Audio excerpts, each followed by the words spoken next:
But I read somewhere that you actually don't want to be called an actor. Yeah, because I don't think of myself as an actor, and I'm a huge fan of actors. Like I love every time I'm on set with actors.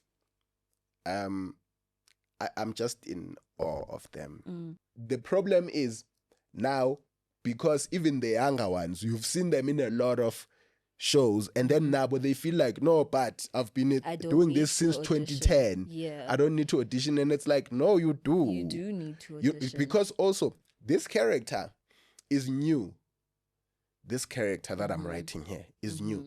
If you don't audition and you just come, you're gonna play this character the same way you've been played other playing. characters. That's why you see like a lot of typecasting. Every time I say this, I feel like I need new words to describe how hard writing is.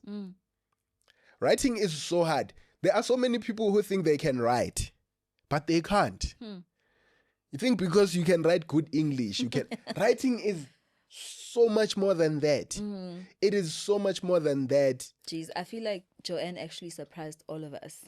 Right. She surprised all of us. And when she mentioned that you had interest in somebody else, I said, Nontobek is one of those characters. When you look at Joanne playing them, you're like, I can't imagine somebody else playing this character. Guess who else can't imagine? Is it you? Me. I can't imagine anyone else. Yeah. At some point, I even forgot that she wasn't the first choice. She wasn't the 10th choice. You know what I mean? Yeah. Let me put it on a platform where anyone can consume it. And let's see how people react to it. Yeah. Then there we can all learn at the same time. Were you surprised by the reception? I was not surprised that a lot of people loved it. I was surprised by how many people. Millions. Yes. We had very little money. I had to.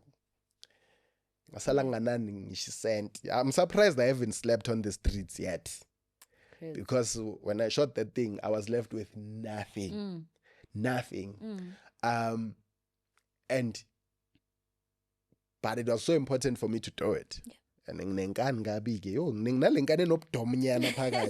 it works out for you sometimes. They say you must be delulu sometimes. I am telling you, Minashem, I'm the king of delusion.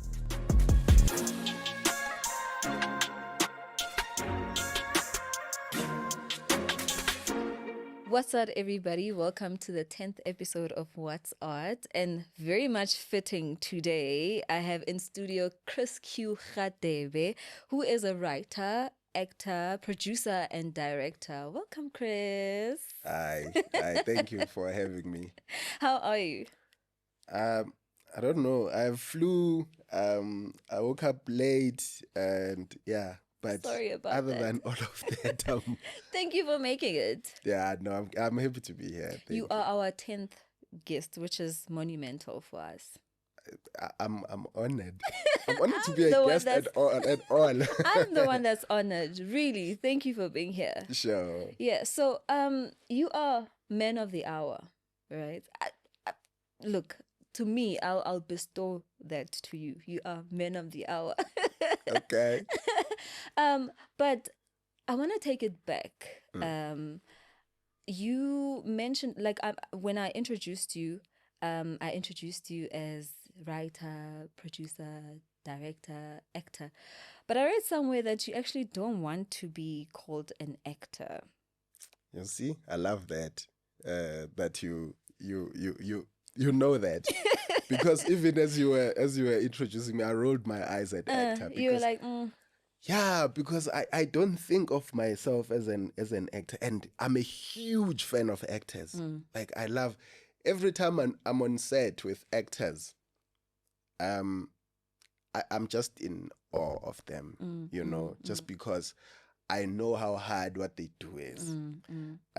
Like I love actors. I think I fell in love with actors long before I understood TV. Yeah, so that's why I have such an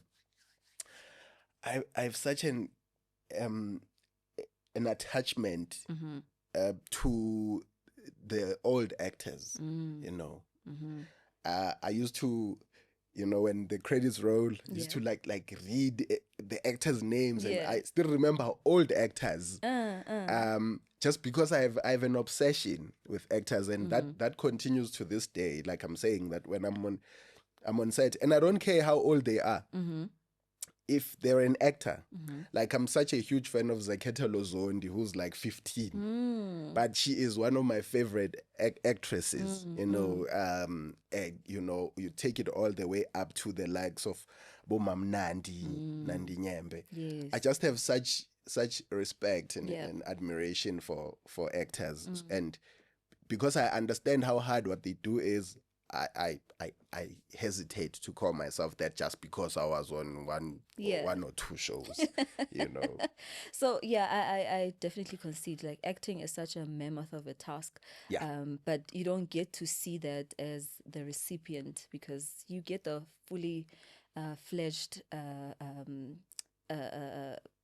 package at the end. Yes. But what goes through in the background, it's a lot. It's very technical. It's a lot. Yeah. You know, from the outside you look at acting, and I'm guilty of the same thing. You know, prior to, you know, having an opportunity to work with actors, I would look at it like it's an easy thing. You just say lines. You just no. But when you see actors and how much they, especially the method ones, because there are method actors. I mean, whenever I speak of method actors, Untando Mncube, who's like Wiseman Mncube's brother, just one of the most brilliant method actors, just actors, period, right? And he's a method actor because, you know, you walk onto set and, you know, you greet him. He greets you with like the biggest smile. But then he changes into his costume, and then he looks like a crazy person. You're like, who's this? He genuinely looks like a crazy person. You know, like he's gonna start picking up litter and chewing it. You know, because he's that intense. When you talk to him, it's like when you if you like he'll come to set and he's read his script, right? And he's prepared because he prepares, right? And then you want to change something. You like, no, actually that line, say it like this. I'm telling you, that's the worst thing you can do to him. Really? Are you messing him up? You are messing him up completely. He starts looking like an idiot. And now, because he's trying to incorporate what you just told him, and he's trying to reconcile it with, it's horrible. Like you just feel so sorry for him because he's that intense. Like he lives it. So he'll get it eventually, but it'll take a while. Because in the scene, he'll keep saying what he had prepared.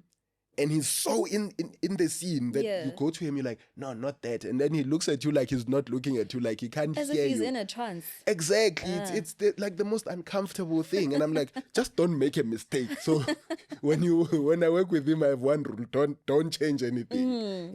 What you have on script is what you have. Let's stick with that. And I noticed that a lot of these theater guys that I've worked with, you know, because I worked with a few as well. I worked with Utulani Mtweni and Uvusi Ndlazi, and they both struggle with the same thing. Like if you change something, Utulani is a little bit more adaptable, whereas the other ones struggle.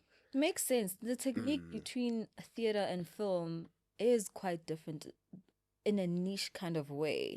Yeah, because with film, it's the retakes, it's the, you know, you afford to make changes here and there. And that's why I guess maybe some actors would be more adaptable if they're more film based. But with theater, it's quite rigid. You know? Yeah, because the preparation is so intense for those guys. And you can see how, because those guys don't miss. If you don't mess them up, I'm telling you, you're just gonna do like one take, sure. wire with, just because the preparation is so intense. So, and like this is what I would like to encourage. It's funny because I was watching just prior to coming here, I saw a video from Anne Hathaway, right? Yes, and she was talking about how in prep, before the shoot, she will call the director about every single thing. And she wants to know, like, she questions everything. She says she questions even the good lines. Jeez. It's like, why am I saying this? Why am I saying it like this? And she says she does that because on set, she doesn't have a single question. On set, she's there to listen to you and do what you tell her to do. Yeah. But in prep, she wants to make sure that she understands every single thing. And I thought to myself, I even commented, I was like, yes. Because on set, truly no one wants to talk on set. On set, no, like, I always say on my sets, I always say the only thing that should delay us here is technical. Nothing else. Once technical is ready, we're supposed to be shooting. Yeah. Any other problem that's not technical can be avoided. Like, I'm very strict with that. You know, because technical is going to be the lights. You know, we need an extra light. We need this, you need that, right? Yeah. That I understand. And it's okay if we are delayed by that. But let's not be delayed by a human being. Yeah. We can't be late because of a human being. Yeah. You can avoid that. If someone decides to go to the store, you know, while we're shooting, and then let's go prepare another scene where we need actors that are here. Yeah. Let's not prepare for a scene and you're like, no, Spanban is on their way. She's on her way. Let's just wait. Why are we waiting on set? Because there's a call sheet. Yeah. And it's someone's responsibility to make sure we shoot all of those scenes on time. Because if we don't finish, there's a person here who had only one call, and now that person has to come back. Who's gonna pay that person with what money? Yeah. You know what I mean? Yeah. So yeah, I wish that more actors would do that. Like, I love an actor who asks questions.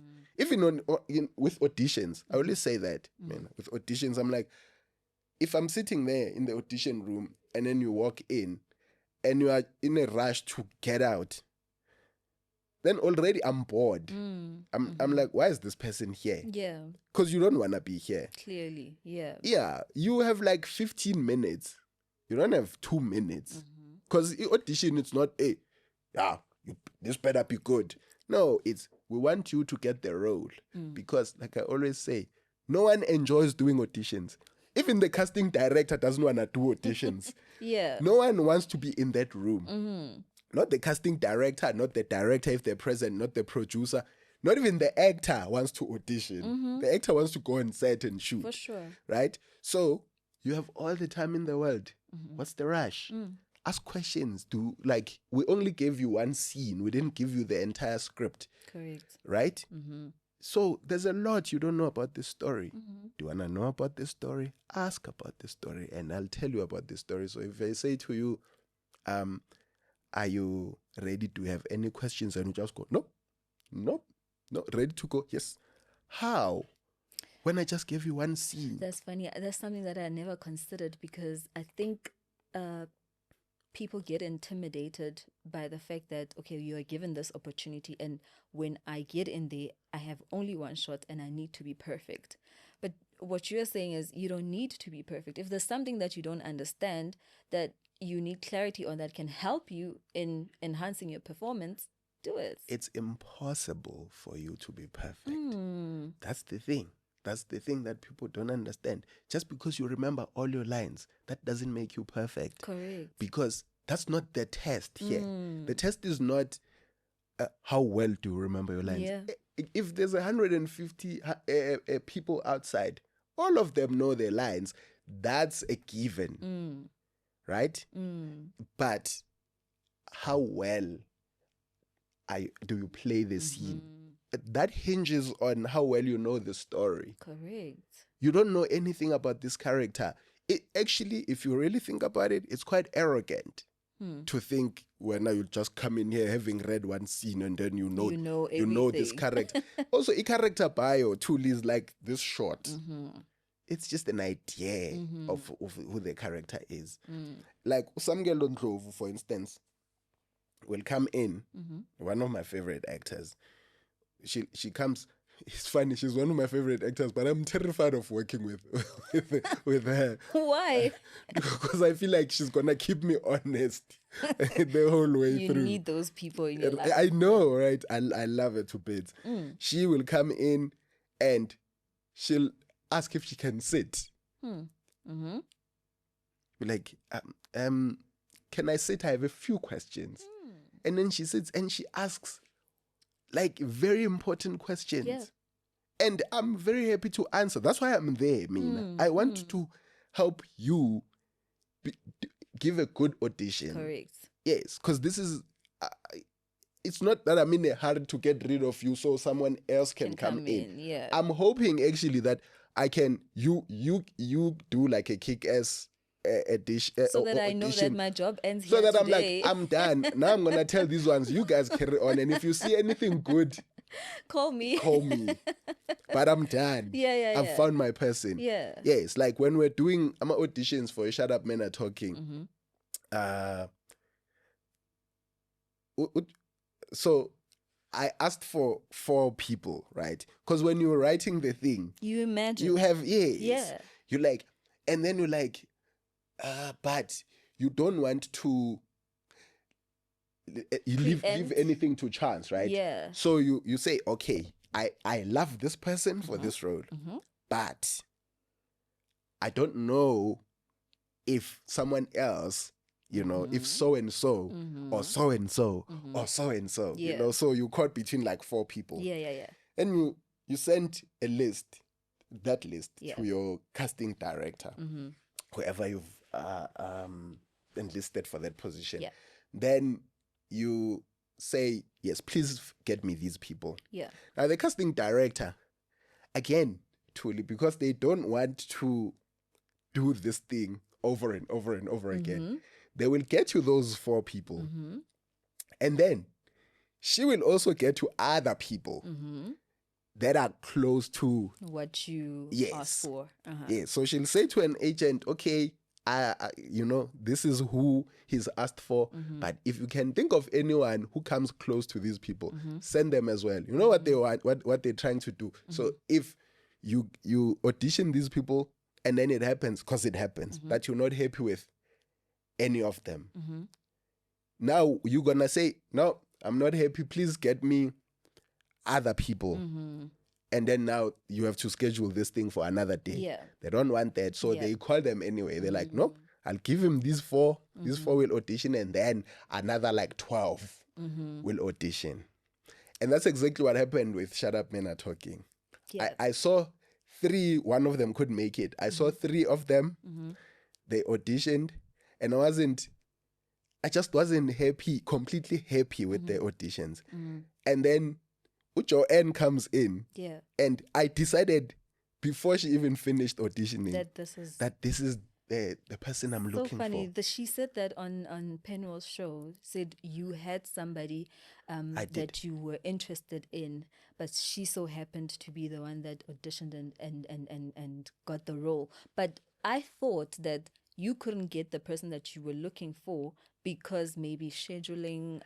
No. It was not that. No, she auditioned. And you know, I actually did want to ask you, who is that person? Because in my mind, I thought you couldn't get that person because they had other commitment. No. So now I'm wondering, would it be too controversial to tell us who that person is? 100%. It would be Too very controversial. No, just because, you know, now the person feels like they did something wrong. I mean, they saw the show, so clearly they know that, okay, well, I wasn't fit for this already. Think about it. If it were you and you heard me say, you know, I had wanted Tuli for this. But I wasn't happy with her audition. Chris, you already said that. You already said that. Not in verbatim like that, but I mean, you already said that. I was not really, well, these are my words. You're not really that impressed until Joanne came through. So you already said that. She already knows that she wasn't good enough. Yeah, not but that she's not she good. doesn't know it's her. She knows. She knows. I hear your argument. But it's fine. Don't give up the name because it is a bit controversial because it's not how I thought it was.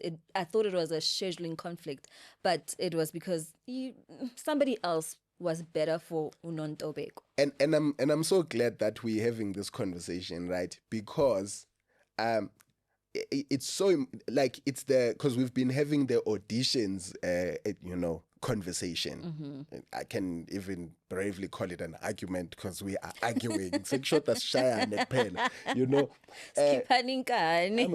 yeah, like seriously, because people think that because Utando said it, right?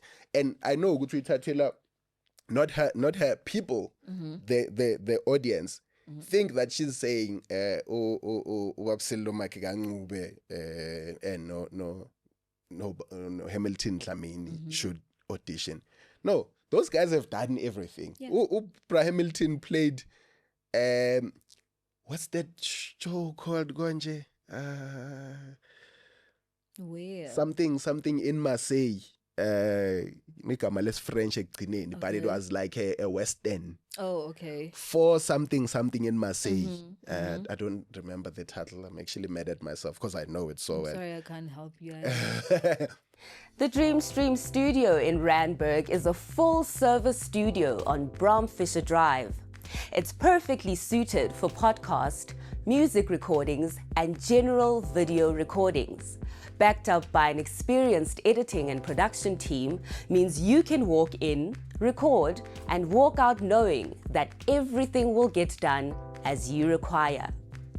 Our mobile gear ensures we can cover your video and live streaming needs on location too. We got the cameras, the lights, and the action to make you and your brand shine. Contact us now, studio@dreamstream.co.za, and we'll make it happen. Dreamstream, a place to create yourself. But they played in a Western. Like he's played everything, and he's right to say that. And I don't have to audition. Nah, I don't. I've actually called him. I wanted to do, actually, when we did Ifindo, right? I did a show for YouTube. Yeah, I saw Ifindo. right? That's something that we also still are waiting for other. I don't know if it was a film, like How Shut Up. Not a film. This one was an actual series. That one was an actual series. We are still waiting for more episodes. But anyway, we'll get to that. Sure. So, and I can say this, before I called Uzolisa for that role, I asked Upra Hamilton. I called him and I said, please come, Lento. I have this role for you. Yeah, like, so I was no auditions, nothing. You are for this role. Yes. Yeah. And I didn't audition any of those actors. Seasoned actors, by the way.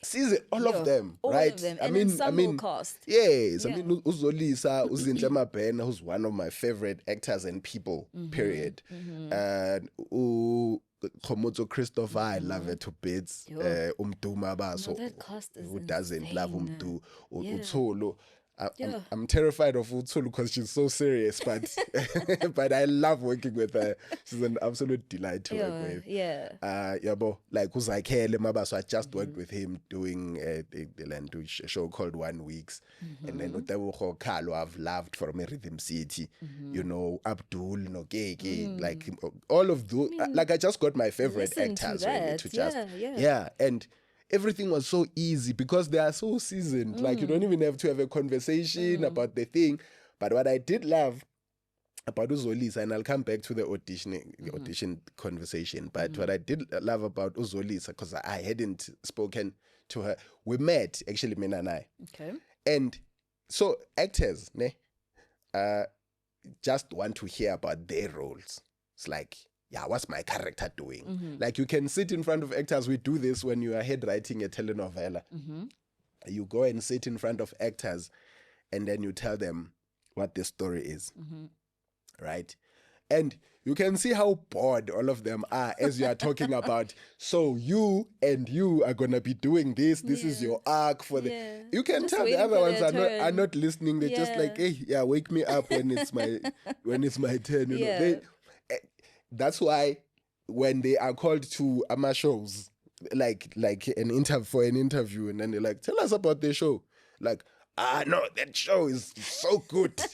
You will love it. Brilliant. Yeah, my character. And it's like, but you're just going to tell us about your character. You're not selling the show. Yeah. And I actually want to address that at some point. I hope I remember. But what Uzolisa does, it's just so amazing. Such a brilliant quality in a human, he calls me to he says, okay, come, let's talk. Okay. And I'm like, sure. I hate leaving my house, but I was like, I'm gonna go. Yeah.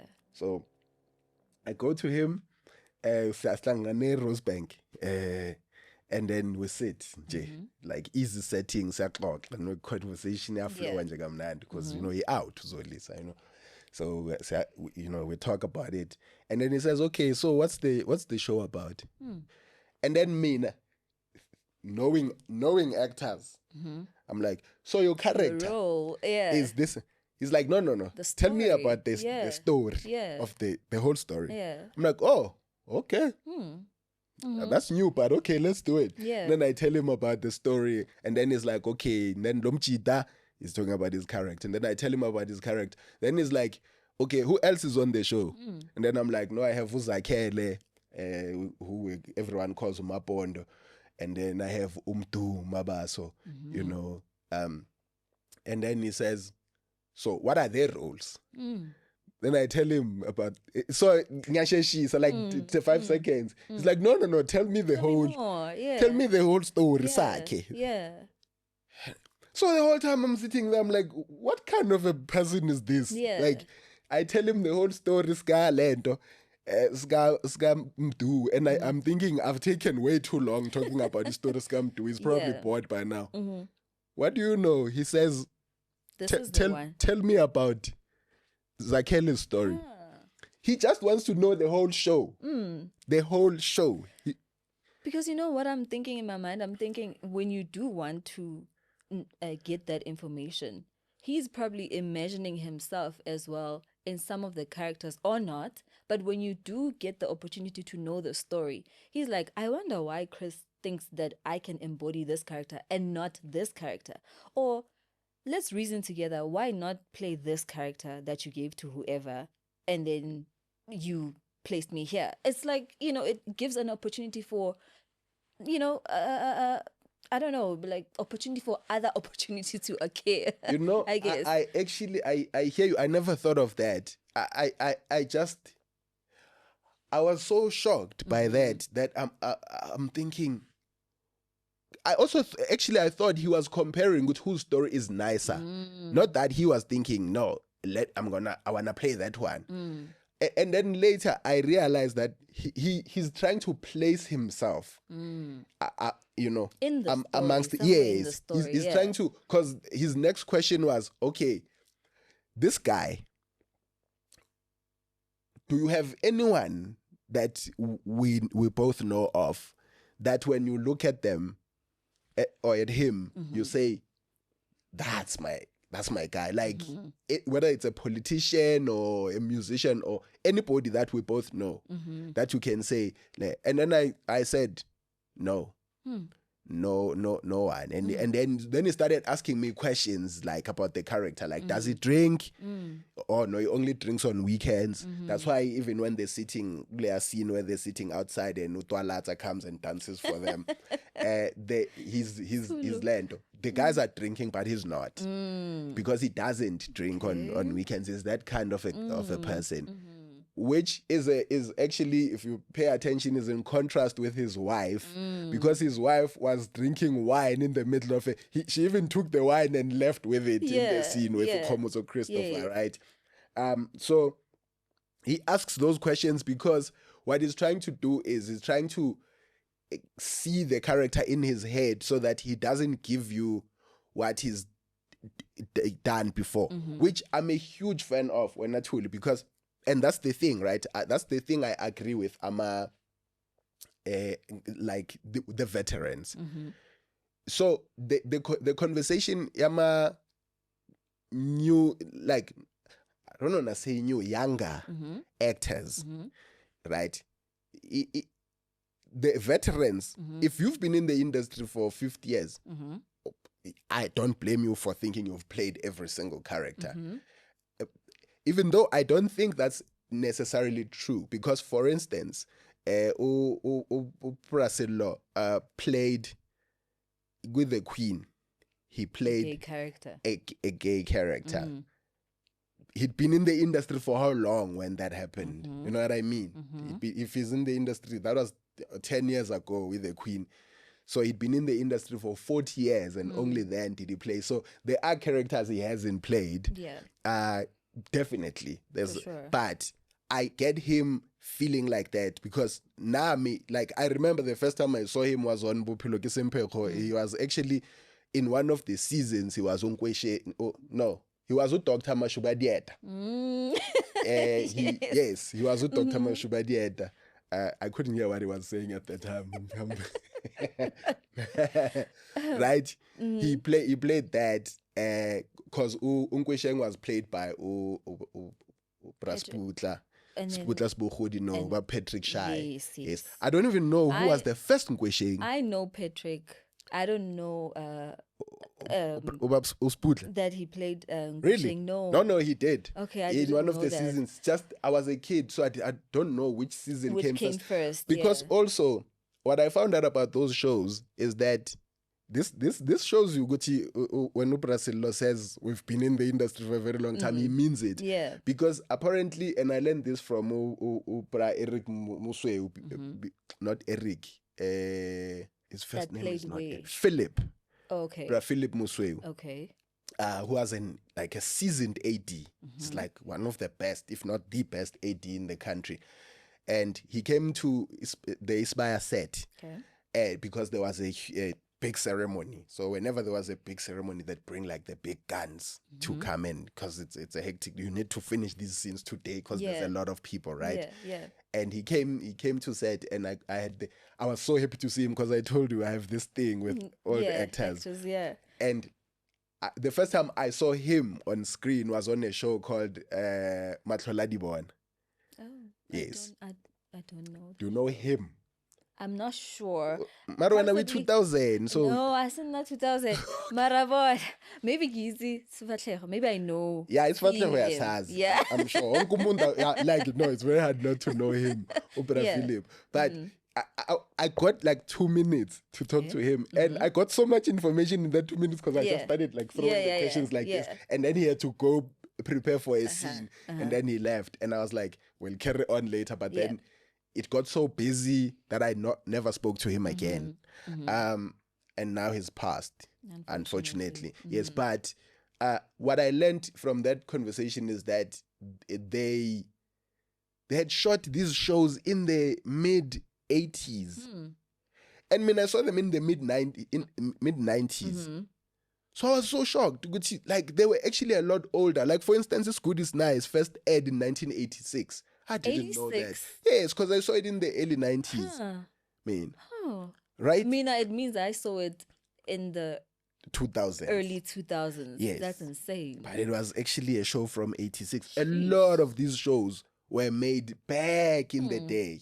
It's insane. Right? Yeah. Exactly. Like when he tells you what the call rate was at the time, it's like, oh, I call with 25 rand. You're like, it's like, no, it was a lot of money at the time.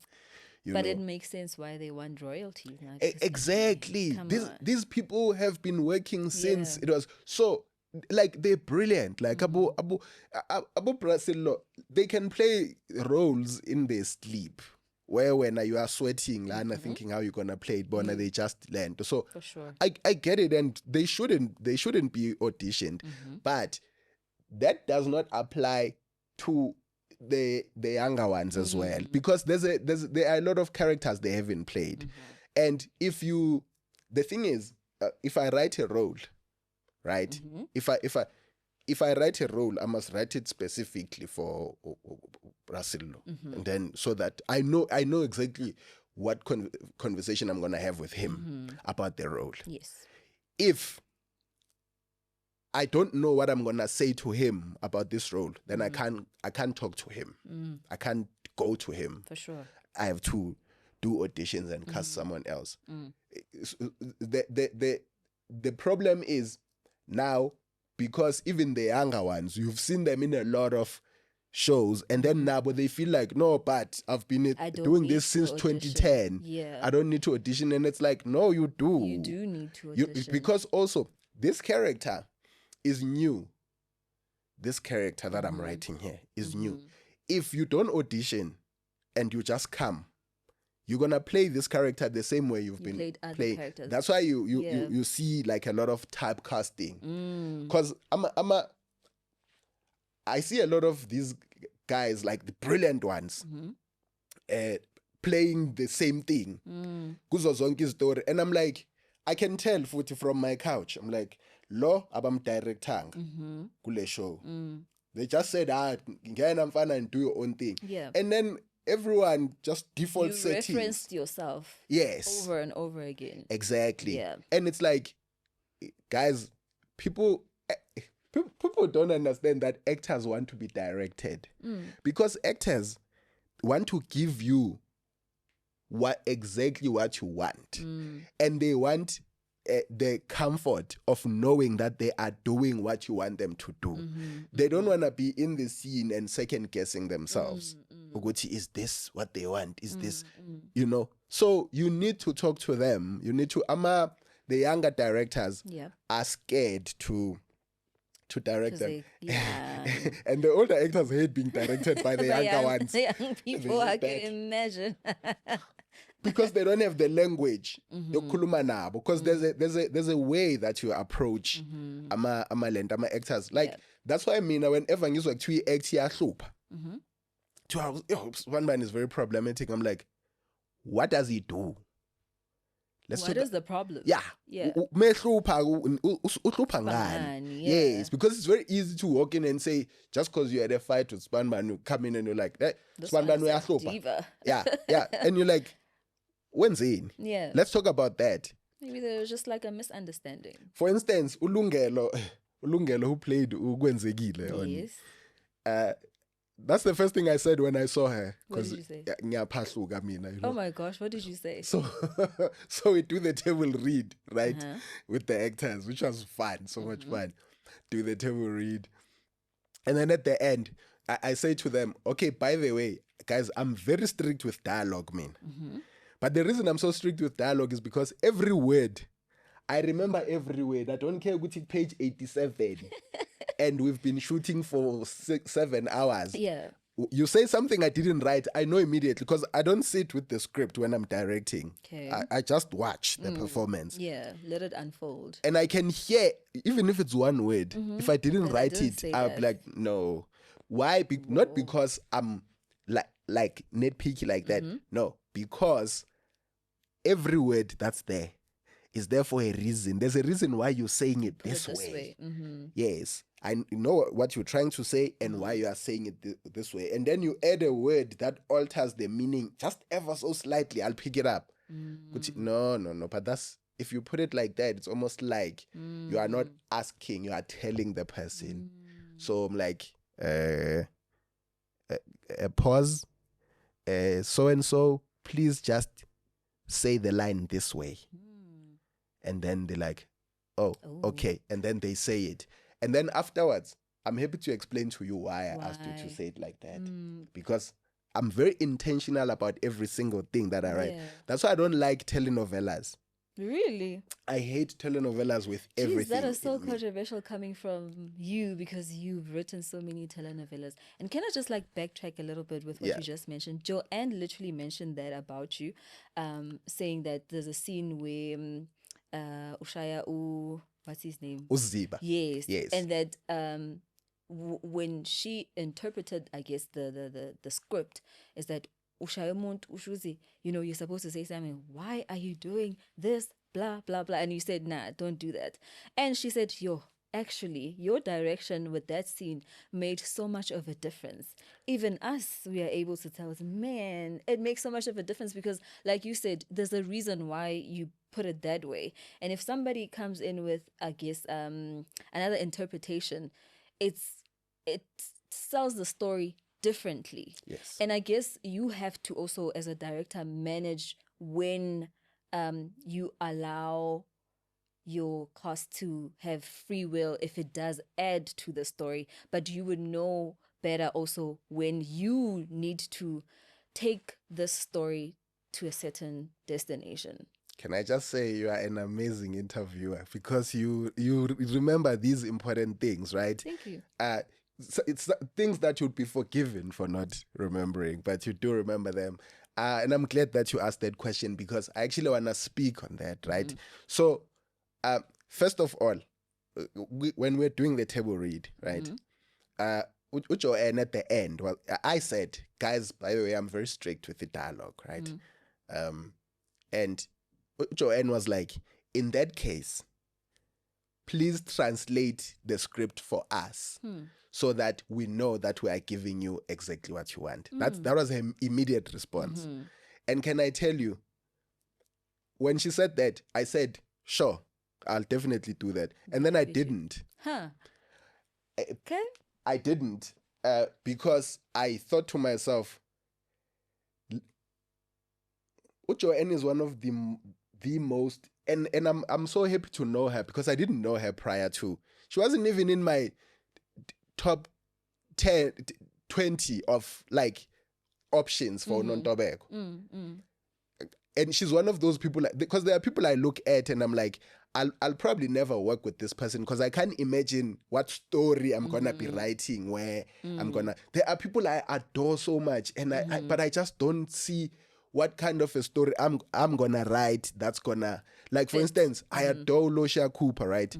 But I'd love to work with her. I love Kim Engelbrecht, is one of my favorite actresses. But I look at them and I'm like, what show will I be writing that's gonna require these characters? Oh my gosh, I can definitely see you and Lucia. Oh, it has to happen. Just write something. You know, I'm gonna try and make it. Try. But the thing is, I write things that I relate to. Yeah, bo? Yes. And it's very hard for me to write something that I can, but it's very hard because I'm like a nuanced person, like a texture. Yeah. Like I love the texture of a KZN, like, and we'll talk more about that later, but let me finish this because I'll forget. So I thought to myself, you know, Joanne, now that I'm talking to her, she sounds like such a smart person. And she speaks so well and she makes so much sense when she speaks. And speaking to her, because when I have Zulus around, I just speak. Or when I have black people around, I assume everyone understands Zulu, yes. So I was just speaking Zulu the whole time. And then she speaks, to my surprise, she speaks like Proper Zulu. KZN. She's a Zulu girl. Yes. Yeah. But as Doreen, you know, she'll be speaking like a lot of English, right? She speaks a bit of Zulu, but it's Doris Ake's Ning. It's mostly English. So, but now I'm listening to her speak in the room and I'm like, Zulu's Pumala. And then I thought, she's brilliant. She's like a brilliant mind, Joanne. And I was like, no, I want to see what she's going to do. I'm not going to, but I said yes in that moment, but I didn't mean it. Okay. And then I didn't translate the line. And then she shows up on set. And her translations, first of all, she doesn't even carry the script. She doesn't. Like, because I'm an actor, we'll sit like this and we'll run the lines. Yeah. Right? To make sure that when we get to set, you know, everyone knows their lines. Yeah. We do that. And they are allowed to hold scripts. Everyone will be double checking. And Joanne doesn't carry a script. She just comes and sits like you there. She's got her phone. And then she's just waiting for everyone to start land. And then you start running the lines. She knows her lines and everybody else's lines.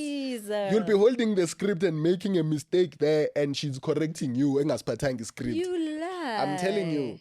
And she's so generous because she'll be like, oh, you good? Right? Or do you want to do it again? And then you're like, no, can we do it? And she's like, yeah, sure. Let's do it. Then you do it. And then she's like, you good? Like, can we do it? She's like, yeah. You'll tell her when she's like, tell me when you're done. You ready? You good? And then she's like, sharp.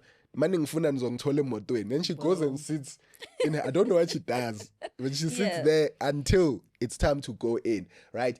Her translations were better than anything I imagined. Yeah. Really? Just brilliant. Wow. And then I wanna go to that hitting thing. Yeah. Right? So, like I said, I'm very particular, right?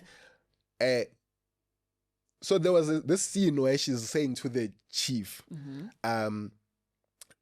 le ndoda inamaphunga amane. He's got 4 smells, right?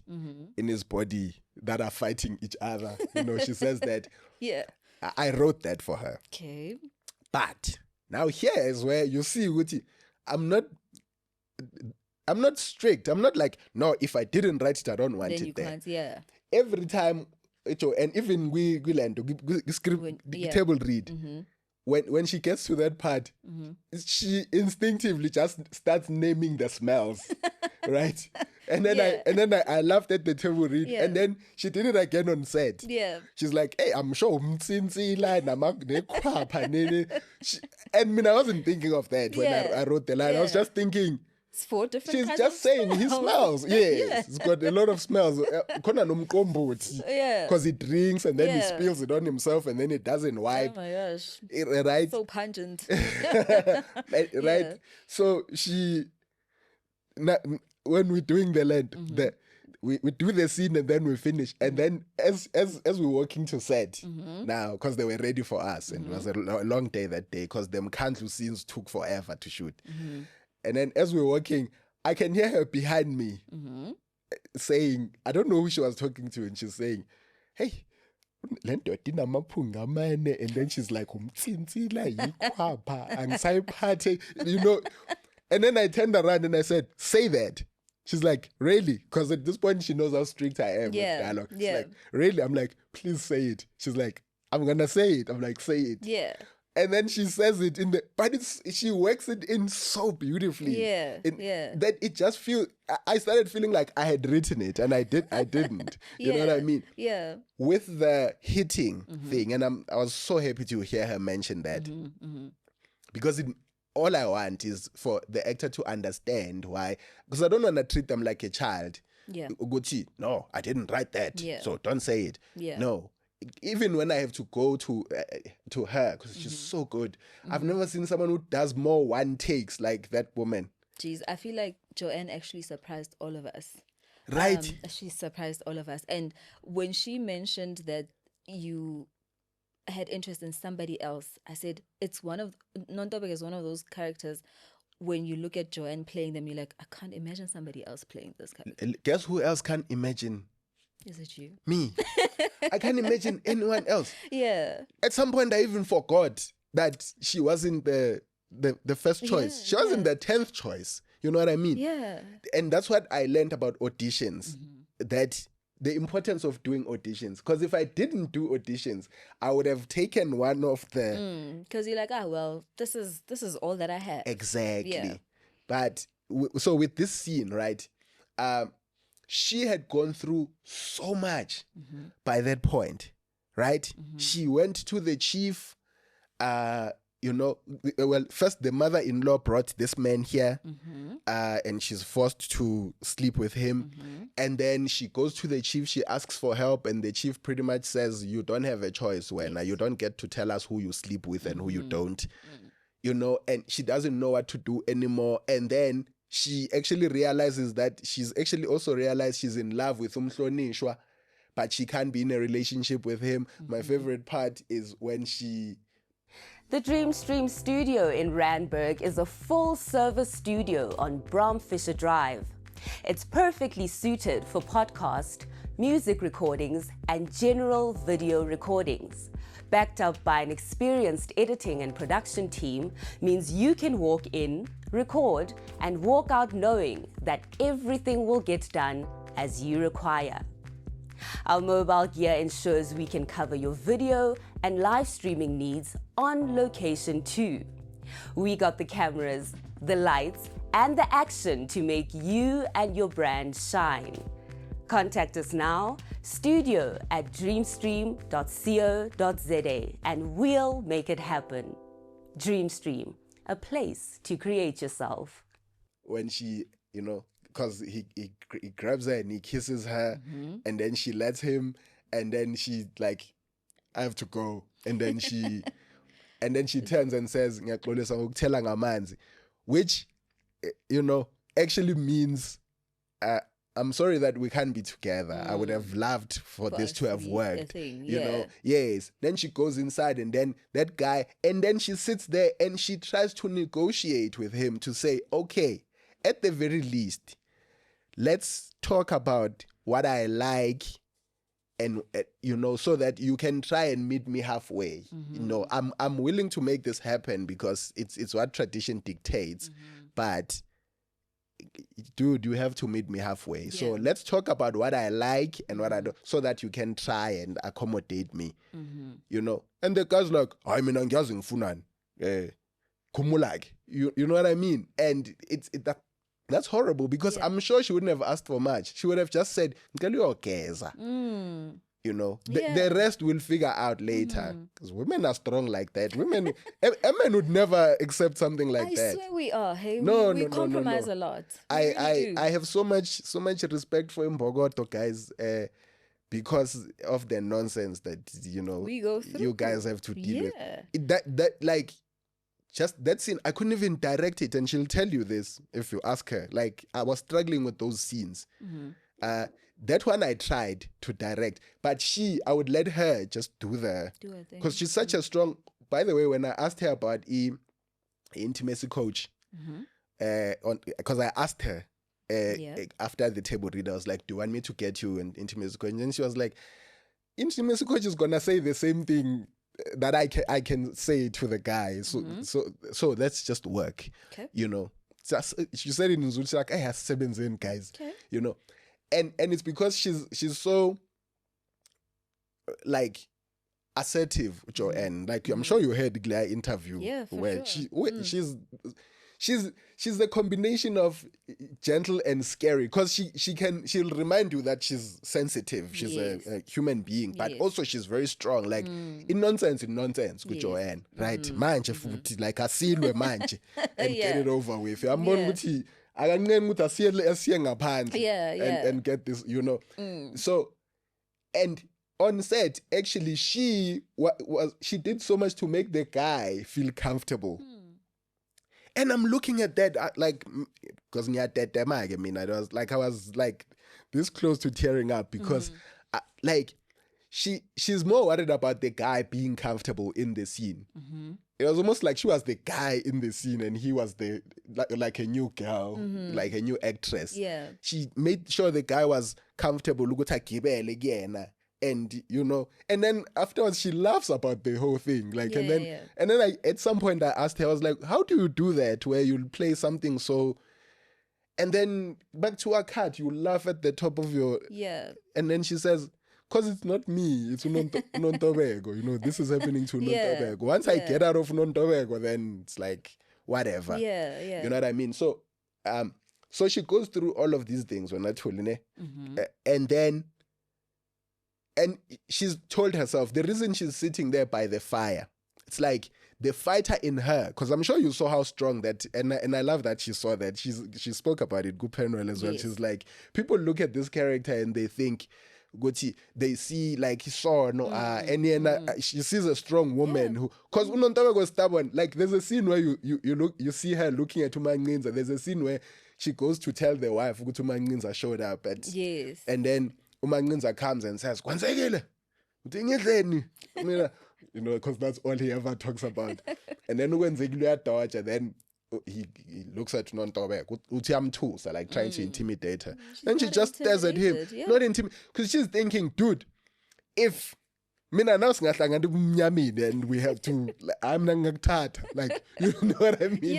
Like, you can see that's how she's very strong. She's not the yebo baba type, and she feels so bad for okwenzekile, but she doesn't want to interfere endabeni zabantu, you know. So she minds her own business, even though she can see some of the injustices, right? For sure. So she's gone through all of that, and now, and she's accepted the situation with, okay, obviously the first night is the hardest. That's why after the guy fell asleep, she went outside, was hlalele emlilweni, you know, and she doesn't even know that the kid. Secretly, I thought you were not gonna make that character sleep with Nontobeka. Like, I literally thought, oh, it's not gonna happen, and then it happened. I was like, oh my gosh. Yeah. But it is the reality. That's such an important thing that you say, because I always say, Mina, I come up with the plot and then I let the characters write the story for me. So if I interfere, I'm going to protect her from a lot of things that I don't want to happen, some of which I'm not even comfortable directing. Because actually, it's funny you mentioned that, because una lady who produced, Naledi Zelda Bokhatz, who produced the film, I wrote one version of it. Okay. You know what she said? We sat and we read it, because before I shoot anything, Mina, we sit at home and we read it together. And then she was there and we read it together at the table. And then she says, at the end, everyone is like, it's very nice, because it was still nice. And then una lady was like, I feel like you are scared to tell the story. So it's either you tell it or you don't. Those were her exact words. She said, I feel like you are scared to tell the story. And it's either you tell the story or you don't. Don't be afraid to go to that dark place. Yes. And she said that, and I knew exactly what she was saying. Because I had spoken to her about the story prior to writing it. And then I was like, yeah, you're right. And she's like, yeah, so decide. Do you want to tell the story? If you are not ready, then don't. If you are, then, Then I went back and I thought about it, and I was like, because it's based on true events. Yeah. Then I was like, yeah, when you say true events, I remember you were at Africa Travel Indaba not so long ago. yes. And I watched your panel discussion with Were you there? I was not there. I do my research, so I found You do. So I found you and I listened to that panel discussion because I was interested. And you spoke about how the story was inspired by you going back home. Yes. And the kids that you used to play with, your friends back Yes. then, their mom, their father had passed away. Yes. And the mom was left alone Yes. as a widow, and you were surprised that she's still unmarried, did She'd not never carry moved. on Yeah. with her life. Yeah. And that's where now the story panned out. You were inspired from that. Yes. Because it's a reality for It's most a reality women. for most women Yeah. in those parts, right? Yeah. So, because some of them, because I borrow from different women. Yes. I don't, Nontobego's story is the story of many women. Yes, yeah. it's not one Just woman. one, yeah. Yes. So, that, right? So it was hard for me too, because I'm like, I remember some of these things. Like, for instance, that scene where the chief says, well, you did open the door and and what alcohol is like. It makes people do things that they wouldn't ordinarily do. That actually happened. I did witness a woman coming to report an incident, and she was told that. And I remember her getting up and walking away, and it's one I was a kid, but it was one of the saddest sides of my life. Yeah. You know what I mean? So I was afraid to go there because it's too close to home. But I was like, but Naledi was right, and I knew it. Even as I was writing it, I knew I was cheating. And when she called me on it, I was like, yeah, now that she's pointed it out, there's no escaping this. Yeah. And I did go there. So Unontobeko has gone through all of these things, and then she's accepted the situation. She slept on the couch. And she's not going to sleep on the couch forever. At some point, she has to think about, how can I turn this pig into a human being, And then she hears her child crying outside. And she goes to check, and lo and behold, it's the pig. And then she's like, oh, no, you don't. Because first you do this. Yep. And so she was hitting him for the mother-in-law forcing him upon. Yes. She's hitting him because she cannot be with the man she actually does love.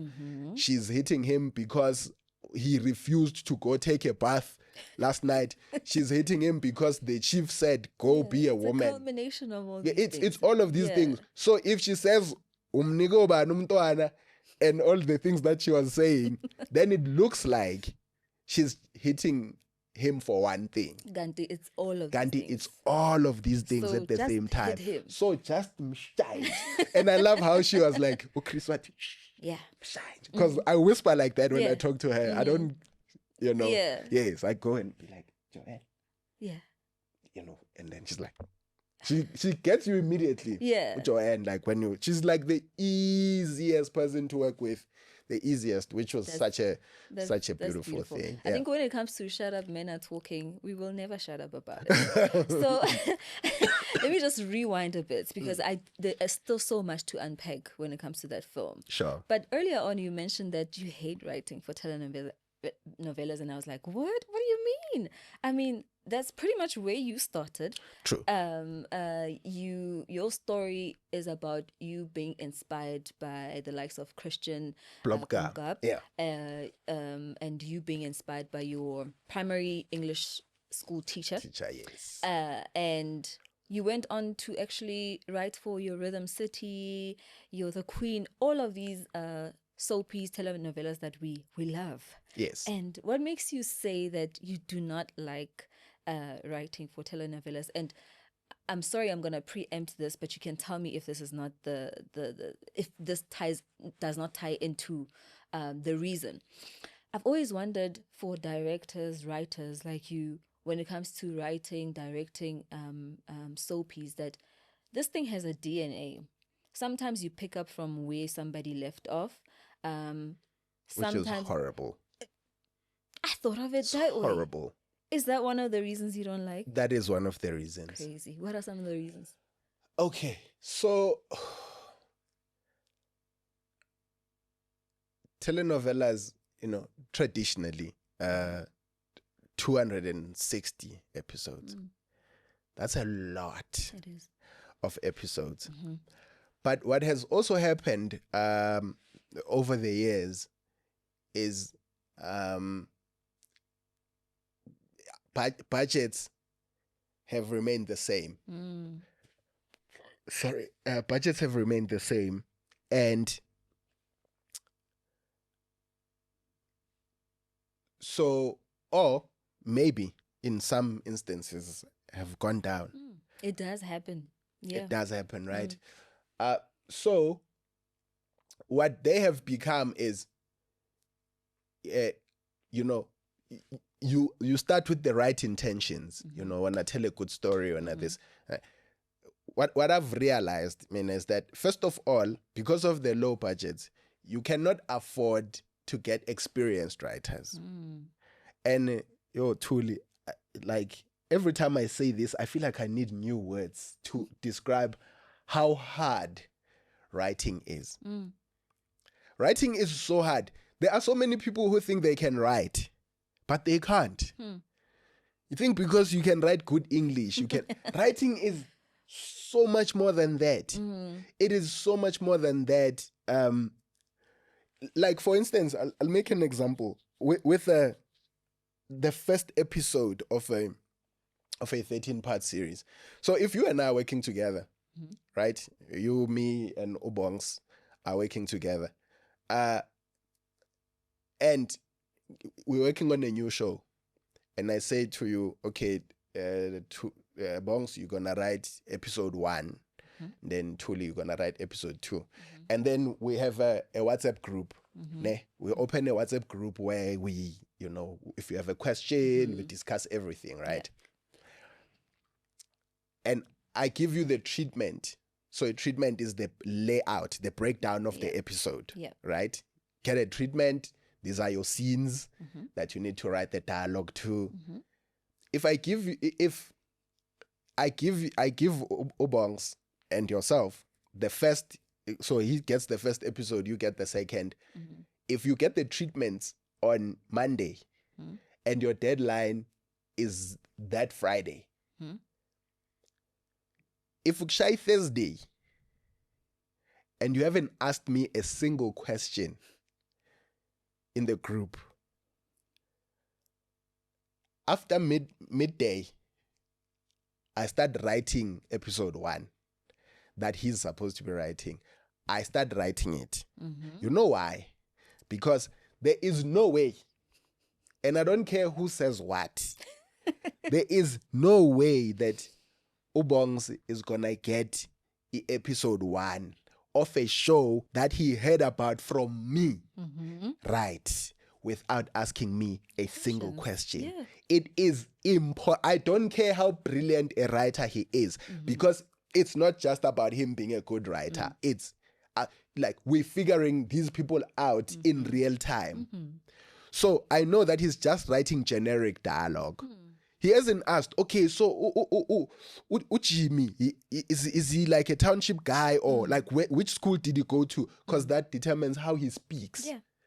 You know what I mean? There are so many layers to a character. And if we're not having a conversation, we should start talking like from Monday, from you receiving the treatment. Like so many, we should like, which helps when he asks a question, you get the answer. That helps you with your second episode, Sure. right? So I don't even have answers to a lot of these questions. We're supposed to be figuring them out at the same time. What is he writing by himself in a corner? That episode, without fail, is going to be rubbish. Jeez. Because I will go back and rewrite my own first episode. Good Lord. I write it and then I let it sit there. And then I just do nothing for a week. And then I go back again and I rewrite it. And then you figure until you know your characters inside out. So that's your biggest frustration when it comes to That's the first thing. That's the number one thing. Yes. Okay. So I'm a telenovela because 260 episodes and whatever the budget is. Because by the time, like, as soon as the line producer gets the budget already, they're thinking this is gonna be a very long year. Because they know that this budget is nothing. Yeah. I think with time, people started thinking, but like, this is easy.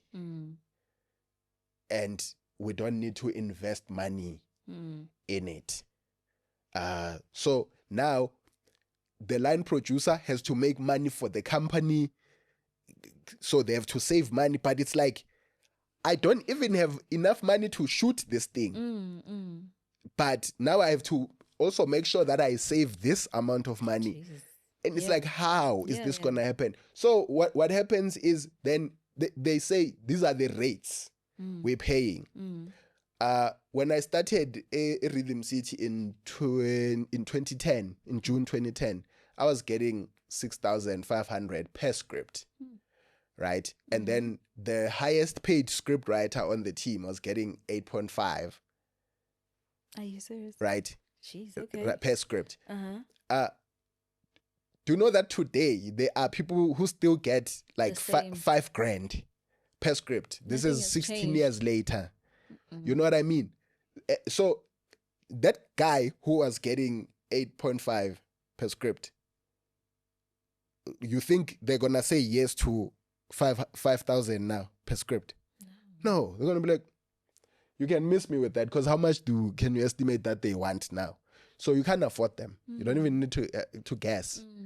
You can't afford them now, right? So my budgets have gone down. Yeah. And then you're supposed to, but somehow you're supposed to come. So what productions end up doing is they end up saying, instead of doing 6 episodes per block, so per week, right? You get out 6 episodes. They say, no, we need 12 episodes. Yeah. Now, Tuli, I cannot begin to explain to you how hard it is to come up with 6 episodes. How about 12? Sure.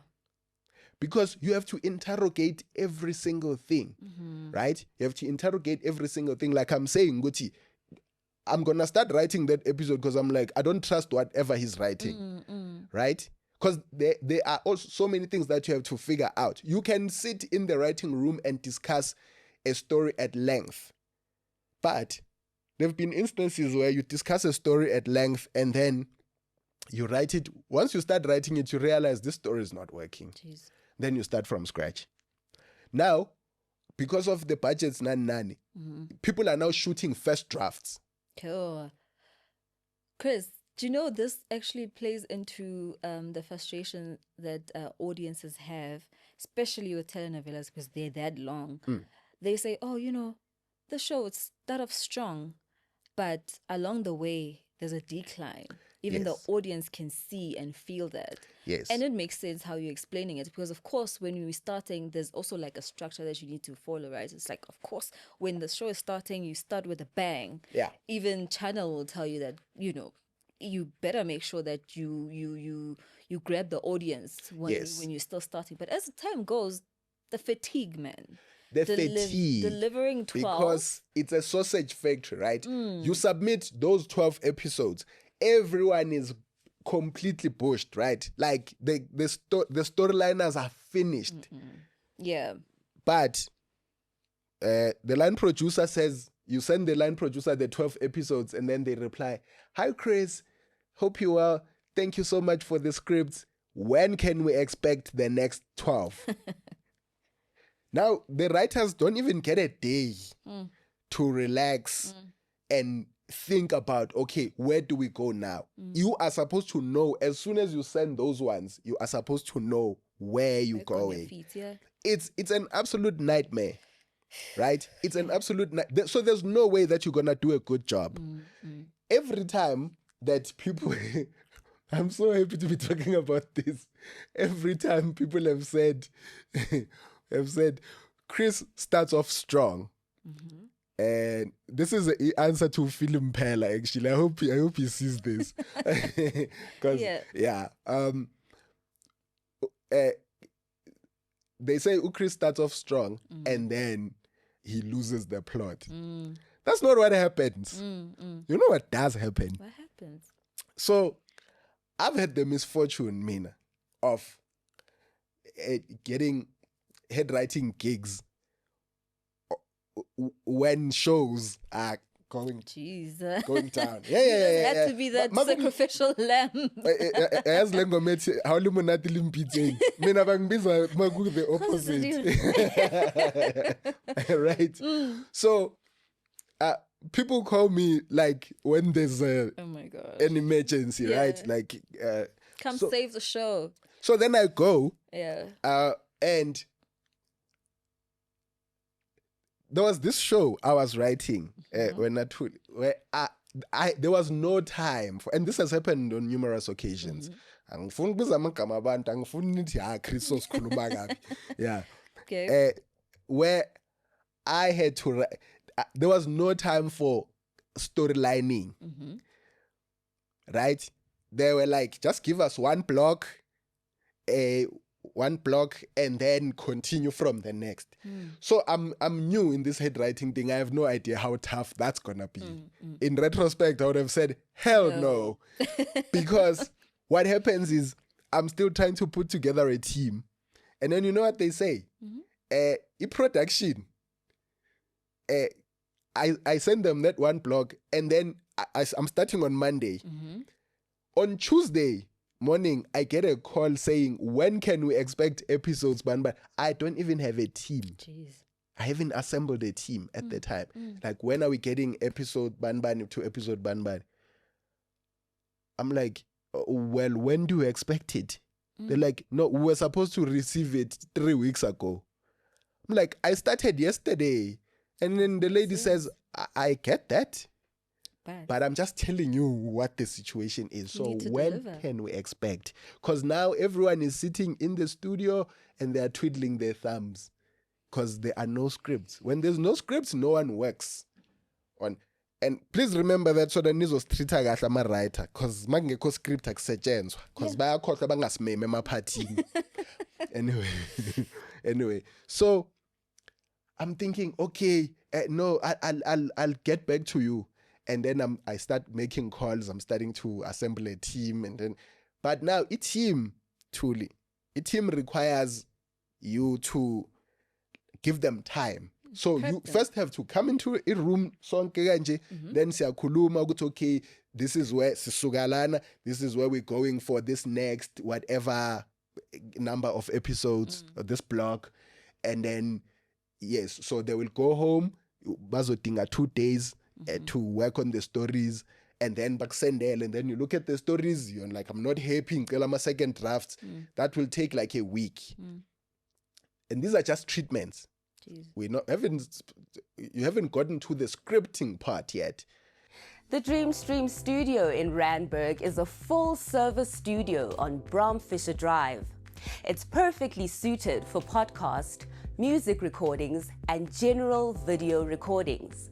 Backed up by an experienced editing and production team means you can walk in, record, and walk out knowing that everything will get done as you require. Our mobile gear ensures we can cover your video and live streaming needs on location too.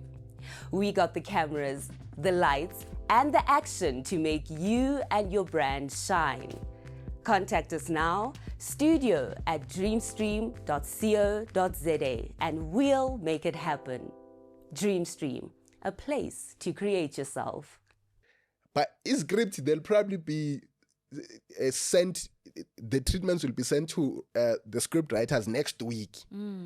Right? But Lana, next day, on the the production manager says, hello, when can we expect the scripts? I spoke to her yesterday. She's here now asking me about the scripts. I've only scheduled a meeting with the writers today, and I know Guti, they will only get scripts. So I say that, Guti, yeah, you can only get them. Like, that's too far. I'm like, yeah, well, there's nothing I can do. I just got here. And then she's like, okay. Then she hangs up. Then the executive producer calls and says, you're going to have to make a plan. These people are sitting here doing nothing. And I'm thinking, what plan?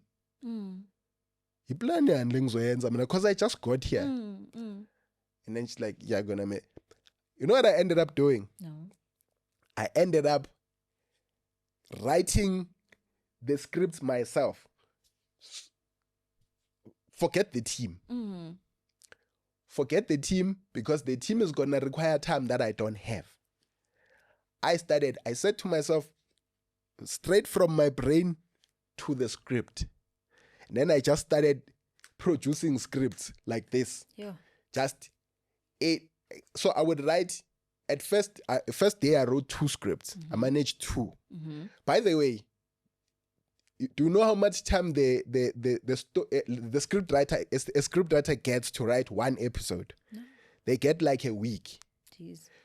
To write 1 episode. I'm writing 2 episodes in 1 day. No ways. Yes. Jeez. Writing 2 episodes in 1 day. First day I wrote 2.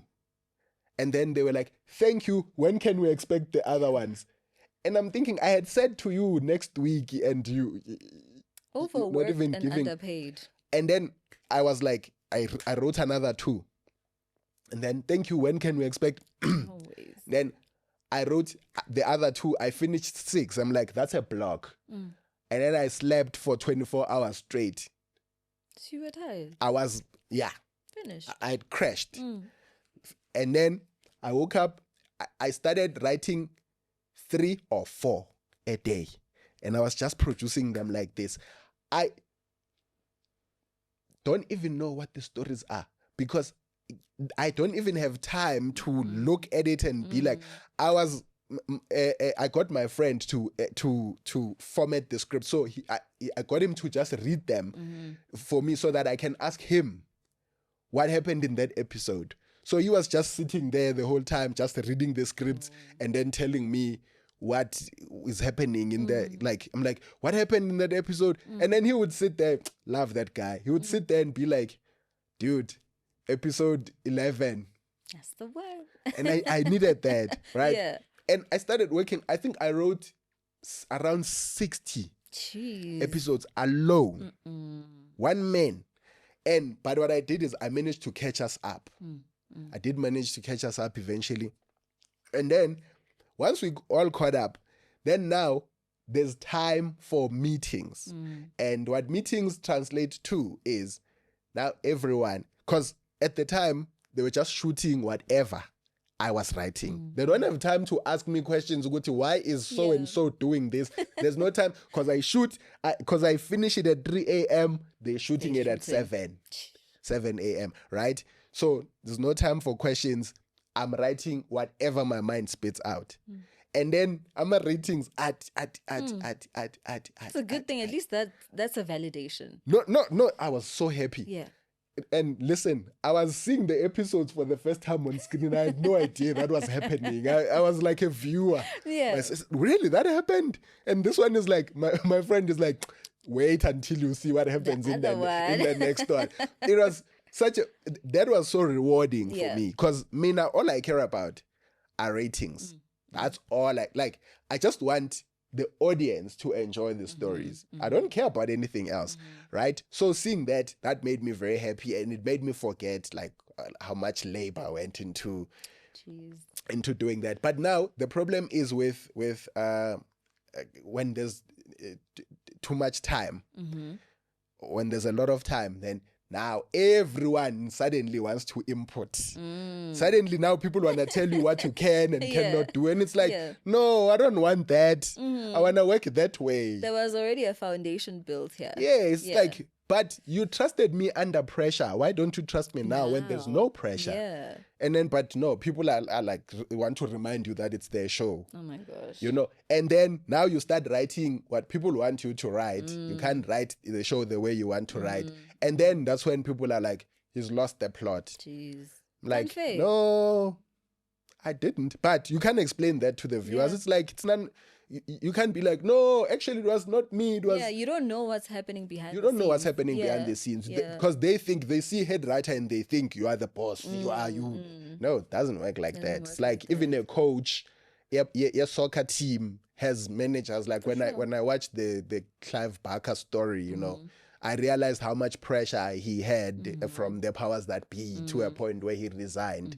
You know what I mean? I'm like, that's exactly how it works in the industry. And it's like that with every single show where you're like, I know that this is what but that's how it works with pitching as well. Like you pitch a show like Shut Up Men Are Talking and then they take it, but then they want to tell you how to tell the story. Yeah. I remember you mentioned something like that where you like, when you were writing Shut Up Men Are Talking, you wanted to tell the story as is because when you pitch it, there's a lot of interference from different people. Yes. And I mean, channel is funding you. So they have the last their money. Yeah. So you wanted to tell that story as honestly. As honest as possible. Yes. And that's exactly what you did. That's exactly what I did. And I actually did want to ask, is that something, when you wrote Shut Up Men Are Talking, is that a story that you intended that it'll go on that platform, YouTube? No. Or did you pitch it first? No. So, Shut Up Men Are Talking, I didn't pitch it. But I knew that if I did... It's going to change. They would... they would reject it. They wouldn't even take it. You thought they would reject it? Yes. I still think that. No. Yeah. I still think they would have rejected it. Because I kind of like have an idea of what kind of stories people want, like for their platforms. So yeah, I thought, no, if they do take it, then they're gonna want me to tell it. Because the ideas you pitch, you pitch, and then I can think of a show now off the top of my head where this guy pitched it to channel, and then it was changed so much that he can actually take the original idea and still pitch it somewhere else. And pitch it somewhere else. Yeah. And I think he did do that. I just don't want to tell you which shows these are. But that's what happens, right? So, and here's the thing. I get that. It's like with this, with what I was talking about with regards to telenovelas, right? If it's their show, they have every right to tell you what it should be. For sure. They have every right. I'm just, all I have an issue with is being accused of losing the plot. Because I don't lose the plot, I'm the person that sticks with the plot. Yeah. Like, one of my favorite things about doing short form is short form. I can write the story exactly the way I want to write it, because there's very little interference because it's short, you know, and I can explain everything, because everything that I do, I have a reason for why I'm doing it. Telenovela, and I want to go back there just quickly, ne? Because another problem is, because I want to defend actors in this case, right? With telenovela, you'll hear isikhathi esiningi kuthiwa ama-actor ayahlupha. Ama-actor ayahlupha.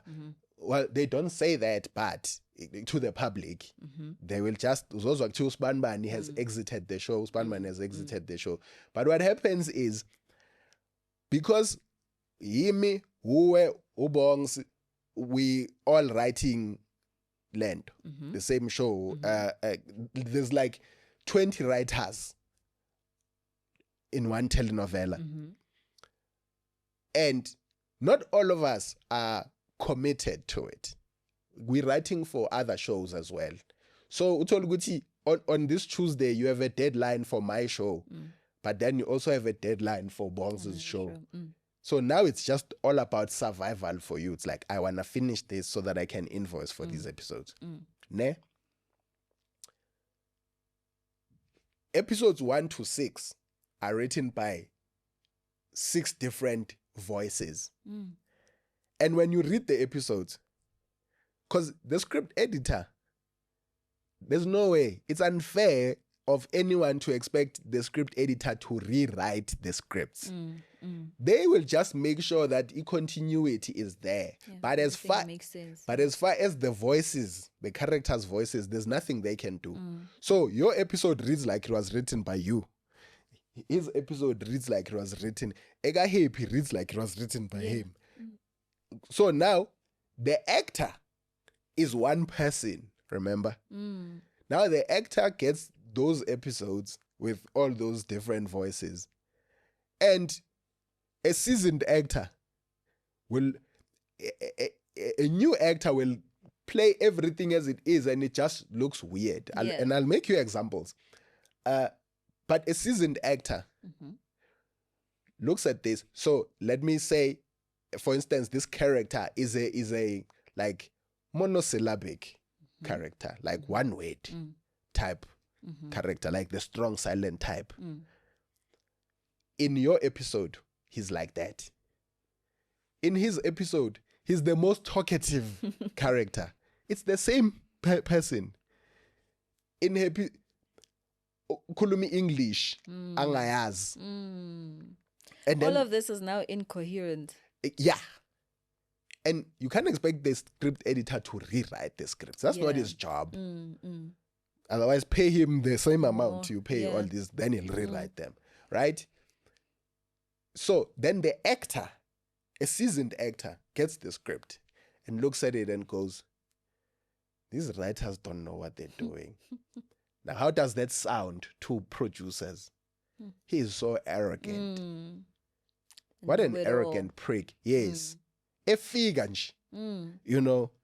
Can't you know? He's right. Because the script writers, the storyliners, have worked their asses off. Like they, you know, the stories are popping.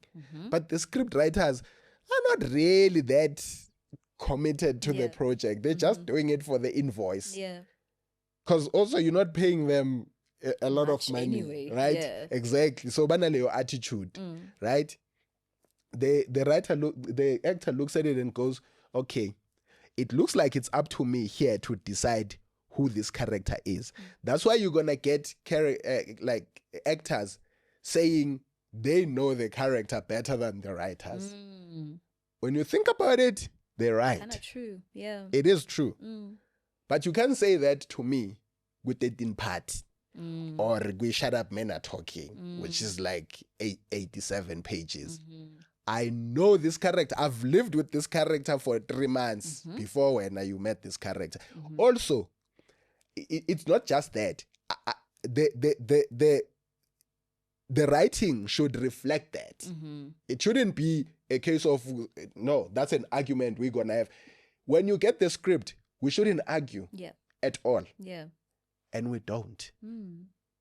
I've never argued with an actor about a character with, no, this is how I see this character. Because we see the character the same way. When they read it, it's so clear to them that this is the same person, why, and you see the growth, which, okay, this is what she's now having to learn. She now has to stand up to, she can now say to the chief, I'm not going anywhere until he tells the truth, because they have gotten her to that point. When she first arrived, the chief was like, this is how it is, because when she went there, remember when Unontobeko goes to the chief the second time, now it's a shayozi, because the first time she goes, the chief says, Thina njengomkhandlu, we can't meddle in, family affairs. And then she didn't argue. She kept quiet, and then the chief was like, will there be anything else? And then she said, no, emkhandlwini Nkosi yami, and then she walked away. No arguments. When she comes back the next day, after hitting Uziba, she's thinking, no, Uziba will just be told by the chief that they don't meddle in family affairs. And then the chief is like, oh, so when Ushaye Lundota ngoba, and Unontobeko goes like, and then she explains, like very patiently. She says, Ebesha mntanam Nkosi yami. Ilengane ifana nonina ayifuna ukuthunywa. It's like, anginankinga nokuthunywa kwengane, angifuni nje ukuthi ithunywe utshwala. Right? Yes. And then the chief is like, how's your kid different from other kids? And then she says, that's my decision. Because it's my kid, right? So it's my decision. And the chief takes offense. Even though she's right. It's her child, therefore it should be her decision. Then the chief says, well, you're going to have to say sorry to Lo. And then Unontobeko says, I'm confused. Because I came here yesterday. Ngifikile la izolo. Ngabika enkosini ukuthi le ndoda angiyifuni lapha kwami. Yathi inkosi yona nomkhandlu abaqhamukele endabeni zemndeni. Kodwa manje sengijezisela okwenzeke egcina. So she's saying, you contradicting yourself, these though. Double standards. I accepted what you said yesterday because your rules are your rules. But now why are you bending them for him? That's not fair. And then the chief, because he can't back that up, he says, well, that's my decision. Because my word is final. And then it's like, oh, Lisa. She doesn't mean it. She's doing it because they're saying she should do it. But she's decided, okay, ngizoloko ngibuya la ngizoxolisa because lo masifika endlini ngiyamphinda futhi. Yeah. You know? When Ucho-N reads the script, from beginning to end. Yes. Right? Yes. She can follow. Which, okay, this is where she starts. That's why she doesn't even have questions on set. Wait, but my character did this here. Let now me get why? clarity here. Yeah. And she's the type of actor that's gonna ask if she sees that kind of thing. But she just sees it. This is how it moves. This is where we are now. Now she's starting to stand up for herself because at first, when she saw Katizwe no Sithole bekhuluma ngaye, she just walked by.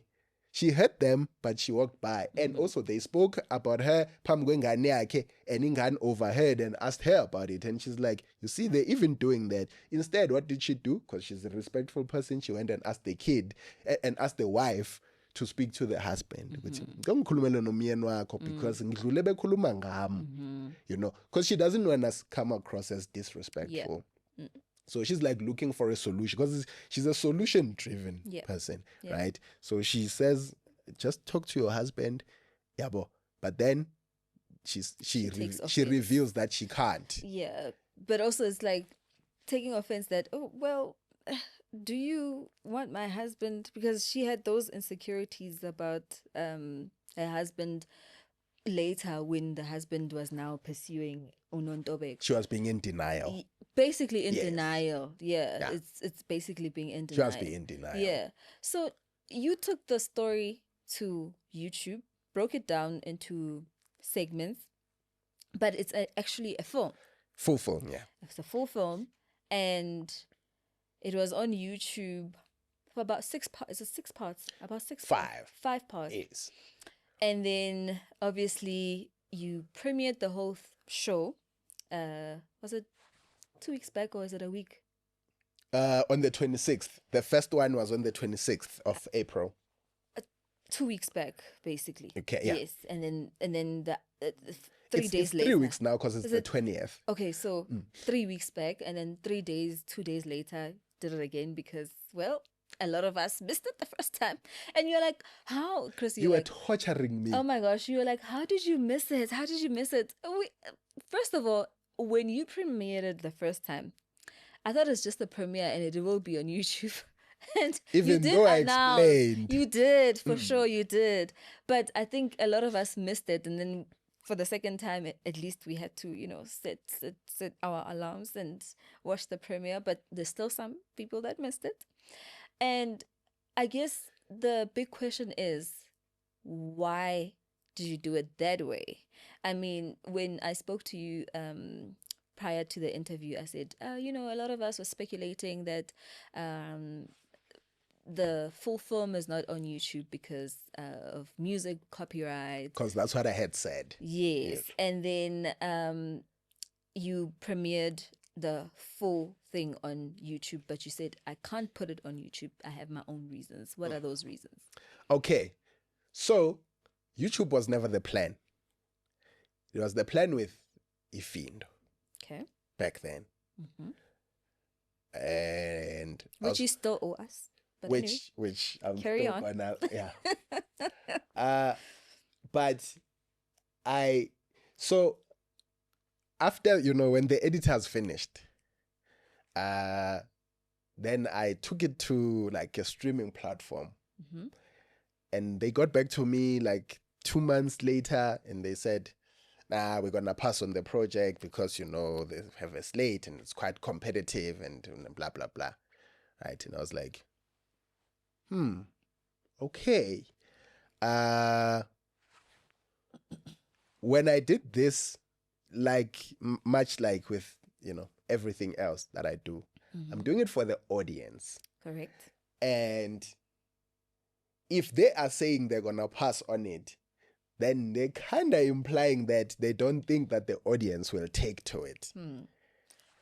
And so they don't think people will watch, kind of thing. And then I was like, now I'm curious to see how people are gonna react. Okay. Let's all see together at the same time how people are gonna react to it. I'm sorry, let me get this clear. So they are saying this already when there's these 5. No. Okay, prior to everything. Nobody has seen it. Okay. I'm I the hear only you. one Okay. who has seen it. Okay. Me and the editor. Then they say no. Okay. They're gonna pass on it. And I'm like, I understand where they are coming from because I haven't seen rural stuff on their platform. Okay. But a story is a story is a story, right? And story is king. And when I write, I'm very intentional about who I'm writing for. Yeah. And it's funny because whenever I say, like, to me it's a no-brainer, but whenever I say this, people are like, no, we're not doing any niche content. And I'm like, no, I don't feel like knowing your audience is niche, but anyway, it's okay. Yeah. Let's call it that. I just feel like I want to be intentional about, I'm intentional about who I'm writing for. And I feel like it doesn't matter if you live in the suburbs, like when our Funda, a Parktown Saying girls, something. if you see a good story, a good emotional story, human story, you're going to relate to it. I don't care who you are. You're going to relate to it. So I was like, okay, maybe it's the rural element that's throwing people off. So let's prove that theory, shall we? Let's do it together. Let me put it on a platform where anyone can consume it. And let's see how people react to it. Yeah. Then there we can all learn at the same time. Were you surprised by the reception? I was not surprised that a lot of people loved it. I was surprised by how many people. Millions. Yes. Millions. I was surprised by that. I'm not gonna lie. It's crazy. That was, I was like, I would have been happy with like 200,000 people loving the show. I would have been happy with that. But it took on a life of its Massive. own. Yeah. So that was a surprise, I'm not going to lie. Quite revolutionary, and we have to, take off our hats to you for that one. Thank you. Honestly, big up for that one. I think this sort of kind of makes you a pioneer in shifting where television and film is going in South Africa. It speaks to the new age that we're living in.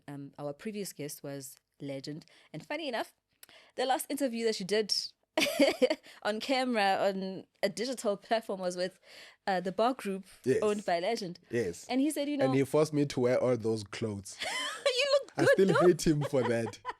Sorry. Like, Legend. it's like, you don't know how good you look. He's so convincing. He wasn't even asking me. Yeah. I didn't consent to any of those outfits, by the way. You look good. He spoke about mini dramas that are on these digital platforms being the new wave, and us sort of kind of taking that direction. And for you to take that direction also just puts you as a pioneer for the emerging filmmakers, even though it was not your intention. But I mean, you just taking that decision to do that. Yes. We have to applaud you for that. Thank you so much. Amazing work. So I guess one of the questions was, now, when you did put it on the platform, did you want to put the whole film there, or you ran into a wall where you couldn't now continue, or was that the intention? Let me test the waters and then let's see what happens after. So initially, with the first clip, I'll call it that, it was just to see how the audience would react to it. And then when I saw the crazy reception, I just now wanted to share more of it, because I'm like, wait, I did not expect that. And they're begging me to put more, right? Yeah. And then I did. And then, the more I gave them, the more they kept asking for, So I just, and the intention was to put the whole thing there. Okay. Right? But the problem is it's twofold, right? Okay. So first, the last part had music.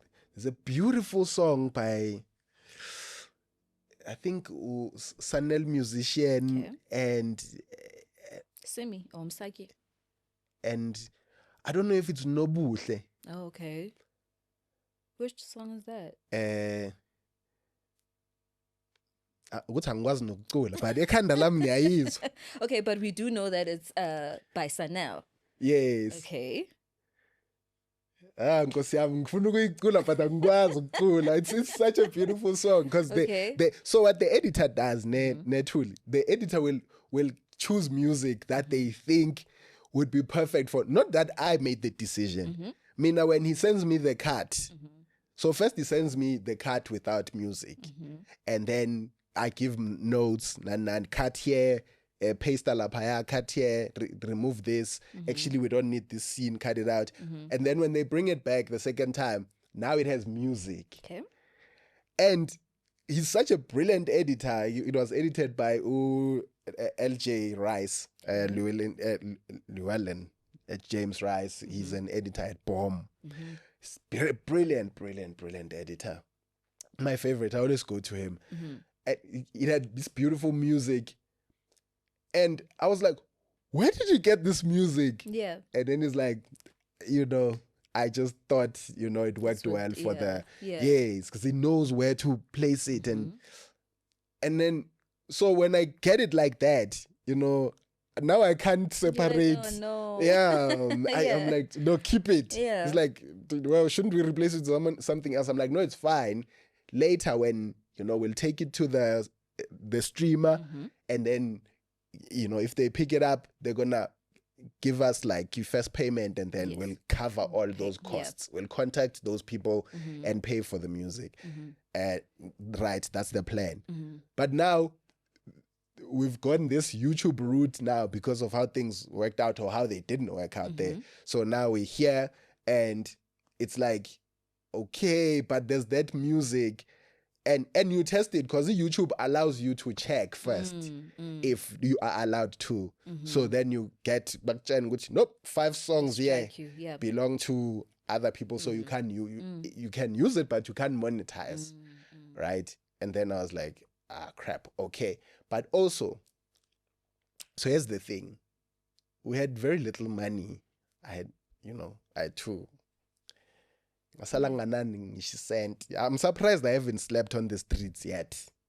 Crazy. Because when I shot that thing, I was left with nothing. But it was so important for me to do it. And It works out for you sometimes. They say you must be delulu sometimes. I am telling you, Mina Shem, I'm the king of delusional. Because I will convince myself that something's gonna work, and if you try to convince me otherwise, you are an enemy. Asakhulumisani mina. Ngiyabona umuntu mefuna ukudla imali yakhe lento ye-rough.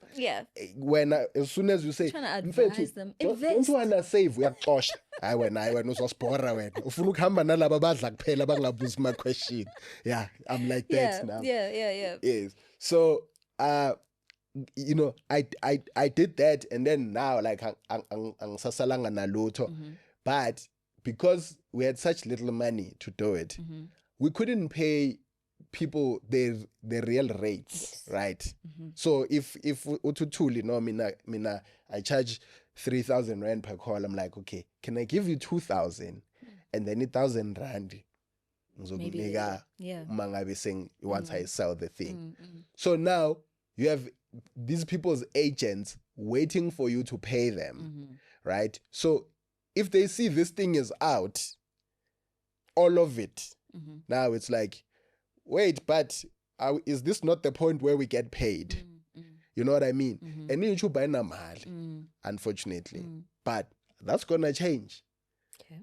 That's gonna change because my brands will start getting on board, because now more and more people are using that platform. Yes. My brands will start getting on board, and then we will actually be able to make, and that's the dream for me. Like I would love to be in a situation where I can, because I have a lot of beautiful stories. Like right now, I just finished, 2-3 weeks ago, I just finished another film that looks like Shut Up Men Are Talking. But it's not, it's a almost similar story, similar themes. But it's so beautiful. Like I can't wait to tell that story, kind of, I don't even know how to talk about it yet. But there are so many of these beautiful stories that because you can feel in, or if it's gonna touch people. Because I knew Shut Up was gonna do that. I was like, but I just didn't expect it to be like so many people. But I knew when I was writing it that whoever watches this is gonna feel something, because that's always the intention for me. I want people to feel something I want you to not be able to separate yourself from the characters. Like I want you to feel like it's happening to you, as opposed to this woman is going through so much.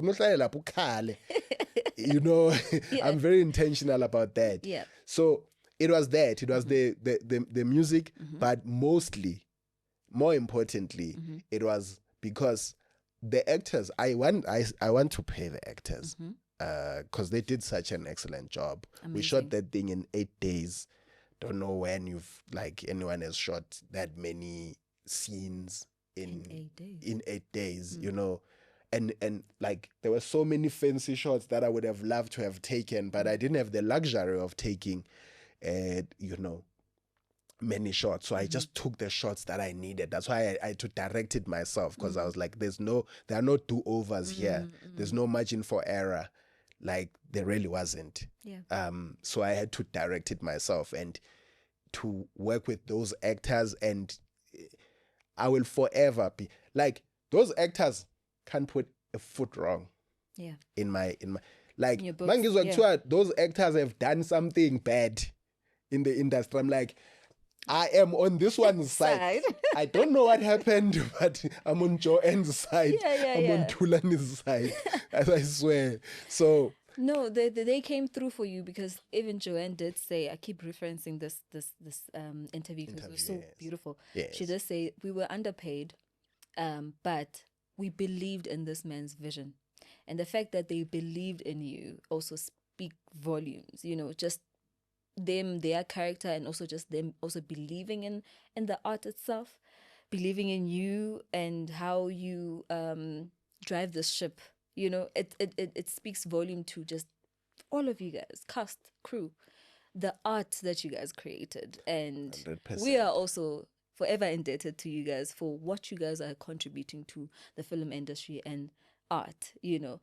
And I think I want to understand you clearly, the reasons that you stated. Are you saying, because we are assuming that you put it there as a premiere and took it off because we are assuming because it got picked up, or it's gonna, you know, showcase at a film festival. You should be at cons right now. You know what I'm saying? So yes. So we have been in conversations. Okay. I have, since, you know, it first appeared on Facebook, not what? YouTube, yes. yeah. Since it first up, we've gotten so many offers. Yes. The problem is we're not happy with any of them. Okay. So there's no shortage of offers. We're just not happy with any What you're being offered. of the exactly. That's where we get and stuck. you know your worth right now. I mean, it's, you know, for me, more than anything, when naturally it's those people that worked. I mean, we keep, and we do this a lot, we keep talking about the actors, the actors, and we don't talk enough about the crew. The crew. Like Wesley Johnston, I worked with him with Spire, right? And I'm taking you through how I picked my DOP. Okay. Right? I worked with him with Spire, and I remember shooting this scene, no Asavela, something else now. And The Dreamstream studio in Randburg is a full-service studio on Bromfisher Drive. It's perfectly suited for podcast, music recordings, and general video recordings. Backed up by an experienced editing and production team means you can walk in, record, and walk out knowing that everything will get done as you require. Our mobile gear ensures we can cover your video and live streaming needs on location too. We got the cameras, the lights, and the action to make you and your brand shine. Contact us now, studio@dreamstream.co.za, and we'll make it happen. Dreamstream, a place to create yourself. that was a very intense scene. Because my character was running away from the Zungus and sengihlala emachini lapha ngathi unogwaja, you know, and uAsavela came to see me. Her character came to see me, and I was there. I was like crying because now, like, I don't know what to do. I want to be with her, but I can't be with her because they want to kill me. And I just remember, so I have this thing, Mina, where maybe it speaks to my lack of experience as an actor. I never know where the camera is. You as the director? I never know when I'm acting. Oh, when you are acting. When I'm acting, I Okay. never know where the Okay. camera is. Okay. I only see it on TV when I'm like, wait, why are we there? Where was the camera? But in the room, I'm never aware. Like, Mina, my attention is What we doing? what right we're now, the doing. Yeah, my dialogue, attention is on you. That's why I can't audition to save my life. Because we audition, you stand next to the camera and then you read for me. So I'm well aware of the camera, so I can't perform. But if they put a human being here and they're like, okay, go, go. I'll get every role. Yeah. You know what I mean? So I don't even bother going to auditions. But so when we were shooting this scene, and then like towards the end of the scene, I turn around to the side and I find Wesley He's like squatting down or what's he is happening? lying here. Okay. And he's just like on me. And Yeah. I'm like, What are you doing you've been down here there? the whole time. Yeah. He's like, yeah, dude. You know, I remember that, and I just thought to myself, because also Inspire, like, is one of the most beautiful shows, even like aesthetically, right? Like visually, it's just gorgeous. Yeah. Inspire. So I thought, you know, because of the world where we're shooting, I would actually like someone who worked on Ilento, and Wesley was like the obvious choice because we also always got along and we always talked about working, doing something together.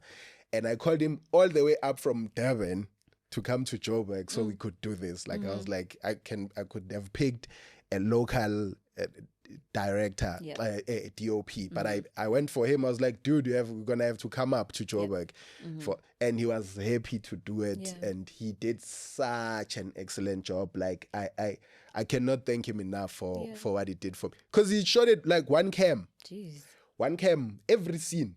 Like he just we brought in another camera for like when we're doing them Mkhandlu scenes, because there was so much to do, you know, when the women come and Ukatizwe is naked and Unontobeko with the gun, and he hated us for bringing in like another. He hates. There's like so many people that I have to, you know. And he was actually slower that day because there were two cameras, and he was like, he hated me the whole day. Then we kept apologizing to him for bringing another camera. But the crew on that, like Ukruga Zulu was my DOP, and like I can't thank him enough for like what, because you rely so heavily on your DOP. Because also, I mean, now when I'm directing, I focus on that. I'm all about the story. Also, I'm the type of director, I mean, that's gonna follow the actors around, just reminding them what scene we're gonna shoot now. They'll be doing makeup and I'm standing here. And like, so you remember, Mosguti, we come from that scene and then this one, and then I finish with this one, I go to that one. That one is in wardrobe. I stand outside the door. Being the helicopter director. I'm telling you, and on set, I'm here. Like wherever the action is, I'm not gonna sit there by VT. No, I'm here. I want you to be able to hear me so I can whisper stuff to you while you're performing. So you do what you do, and then I'm like, boss, please say this instead. And then so that everything just moves quicker. Swiftly, It was beautiful. No, man. Like, honestly, shout out to cast and crew, you guys, everyone. You did a stellar job. And I saw you teasing the sequel. Shut up, men are still talking. What are they still saying? Yeah, this man never stopped talking. Also, before, while we're still on the crew, right? Because, for instance, Utebogo Piri did Ilento. She was, I don't know if she was supposed to be wardrobe or she was supposed to be makeup, hair and makeup. But una lady, my producer, like, I will owe her for as long as I live, because she got people that she trusted, and she hadn't produced anything before, but she was so in love with the project that she was like, I wanna do this. I wanna do this. And she managed to get all these people who just cared so much. I don't know if they cared about the project or they cared about her or both. But whatever it is, I love it. I'm eternally grateful to them. She managed to line up this amazing team of people who were just happy to work and get everything. Like, there were no delays with anything. Just everybody understood the time crunch, and they just, all of them delivered. And I don't know what she said to them, Una lady, but and I hope every production sends out, she can come and say the same thing to them, and people just because when people are working together and they all understand what the situation is, and even the women on the show. There's I don't know if you remember, but when Wise Man finally stands up to his father, you see a shot of his mom sitting behind a tree, listening in. Do you know that scene wasn't there? The women on set demanded it. They were like, she needs to be there. She needs to be there sitting behind a tree somewhere so that she can see that this thing that she planted. They were so invested in the story. I'd never seen anything like it, where they just took ownership of the story. There was another scene where they are watching Uziba no Mamake leave when they were leaving and they are all standing there together. That was them as well. They were like, no, we want to be there to see that. Like they were so invested and it was such a beautiful thing because like what we do, like people are just eager to finish it and then go off to their next project, you know. But there you felt like they didn't even care about, we're not paid enough, we were not this. They didn't care. They just cared about the story, and it was such a beautiful thing for me to witness. Excellent. I mean, like I said, we are looking forward to seeing the whole film. When you do get the right people and it's the right offer, we are ready. And we're also ready for the sequel as well. Hopefully this time around, because you've proven yourself so much. I mean, you've proven yourself prior, but I guess this was also another test. That you had to go through and excelled with flying colors. Thank you. So with Shut Up Men Are Still Talking, I hope it's not the same story where you, at the end of the production, you are broke. I hope it's none of that. And my follow-up question as we wrap up was that how else do you think we can support you? How else do you think the government, the industry can support you? Because I do remember when you were at the Africa Travel Indaba, one of the panels did mention that one of the things that they're investing in is KZN film and tourism, and how they support filmmakers is also offering locations for you to shoot so that you don't have to worry about location. If there's one thing that we can ease up this load, is this one thing. And that was incredible. Beautiful. Absolutely amazing. Beautiful. So what are those things that you guys as filmmakers need from the audience, the government, the industry itself? Sure, that's such a beautiful question, Tuli, and it's something that one thinks about almost every day, because the stories are there, and you know that the people would love to see them. 100%. And especially being told in that honest a manner, which was always my frustration with because channels have, there are rules that they also have to operate under. Correct. You know what I mean? So you can't blame them for these things. It's the name of the game. Yeah. But the liberty that comes with shooting stuff and putting it on a platform like YouTube, it's amazing. And for me, I just because it hasn't happened, I'm very quick to, I guess it's the self-sufficient nature, my self-sufficient nature, but I don't look too much to who's gonna help me with this. I just believe in just doing it myself. I remember talking to Thomas Gumet, and he was saying, you could have gotten this much from this organization. And the whole time I was sitting there listening, and I'm like, I can do it myself. I'm happy to have done it myself. Because I'm like that. I'm just like that as a person. But also because I've never heard someone say, no, I got this full support. It's like just here and there. So I don't have much faith in. But when I heard at the in Daba, when I heard people talk about they actually do help, because when you think about going to shoot, like I want to shoot Shut Up Men Are Still Talking, I want to actually shoot it in the actual space instead of cheating it and just shooting establishers there. But so when I heard that, I was like, that's actually great. If you don't have to worry about location, etc., because some people will come from Joburg. Abo Joanne live in Joburg. Yes. Most of these actors live Abo Tulane. In fact, Bonke, they live in Joburg. So you will have to, accommodate them and all of that stuff.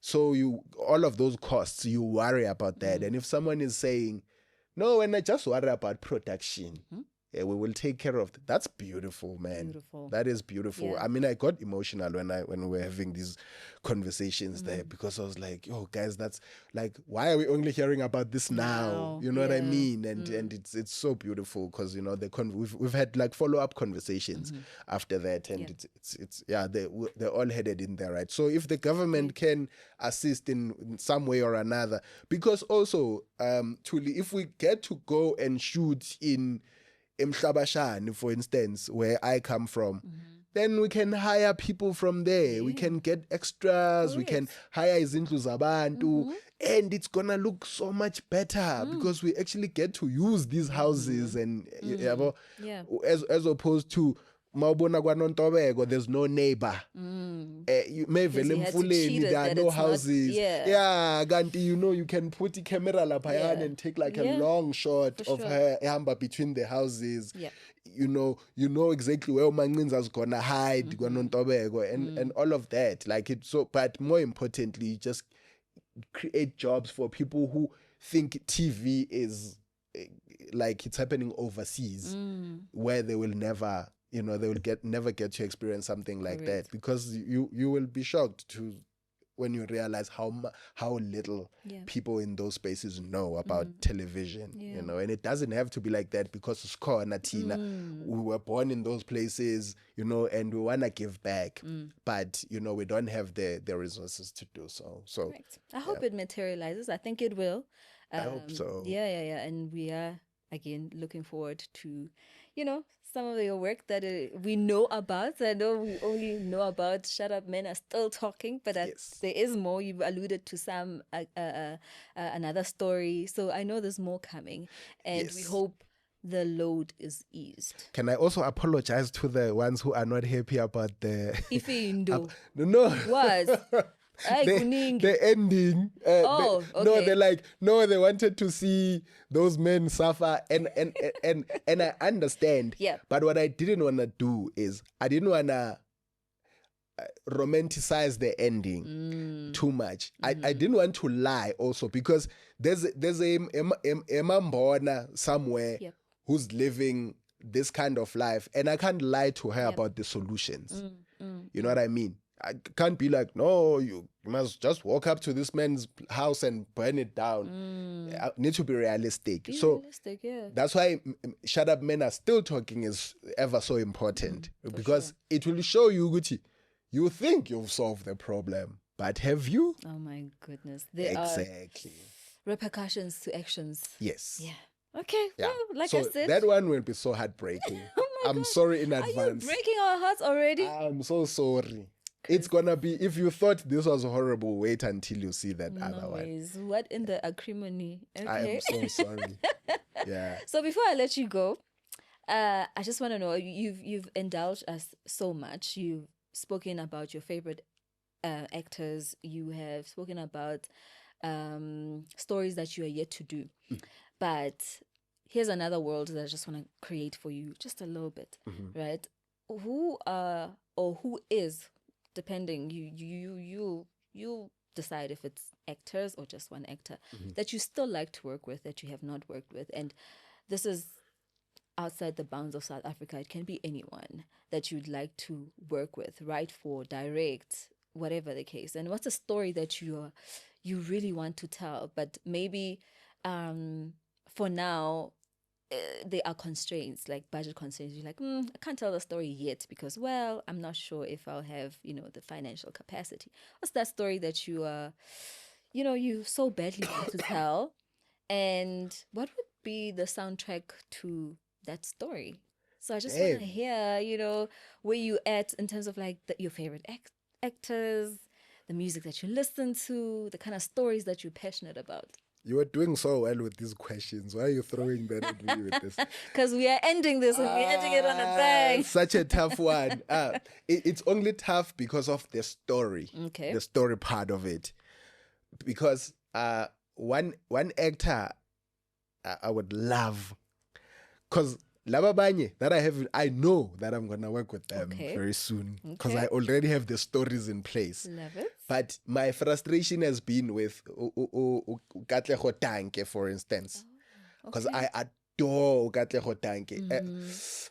Very few actors play subtext as well as that lady plays it. I just keep having scenes of her and Uzolisa from Gomorrah where they play the subtext so well. Yeah. So well. And I think Katlego, you know, if Katlego said to anybody, if she did an interview and she's like, I think I've played every single. I'd comment and say Namanga Katlego because there is so much that I see that lady playing in my head that she hasn't played yet, and I just see her pulling it off so effortlessly, and because I love her so much, like as a performer, like I enjoy watching her if she's like if she's given the right scene, that. I think she's gonna be the first person who I come up with a story for. Okay. Because I don't do that. I come up with a story and then I decide who.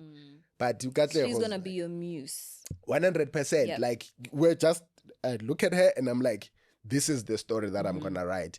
And I hope that it's a story that's similar to Nontobego's story, where it's like it's about this woman who is faced with these challenges and she has to, you know, navigate around challenges. Yeah. Like, because I just feel like I would love, and I mean this like as a director, not a writer, because I've written for her, but I've never directed her. So I'd love to be there and you know, work with her like that, because also she's like very easy to work with. That's nice. You know what I mean? And you know, people like that are a director's dream, you know. So I am, to answer the story question, I am gonna write this story and you're gonna be the first one to know about it. Really? Yes.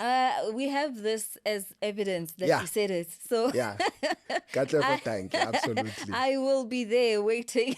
Yes. I mean, I have a lot of other actors that I'd love to work with. But if I have to pick one for this interview, I'll pick Katlego Tanke without a shadow of a doubt. Great. What kind of music are you listening to so that we can gauge what kind of music would go into a story that you would create, and you know, it ties into the story? Or in general, who are those artists that you love that you would like to work with? Whatever it is that you would work on. You know, before I did Shut Up, my answer to that would have been like about 2 Steps from Hell, right? I know it sounds horrible, but it's an amazing, it's a duo. Yep. It's Nick Phoenix and Thomas Bergerson.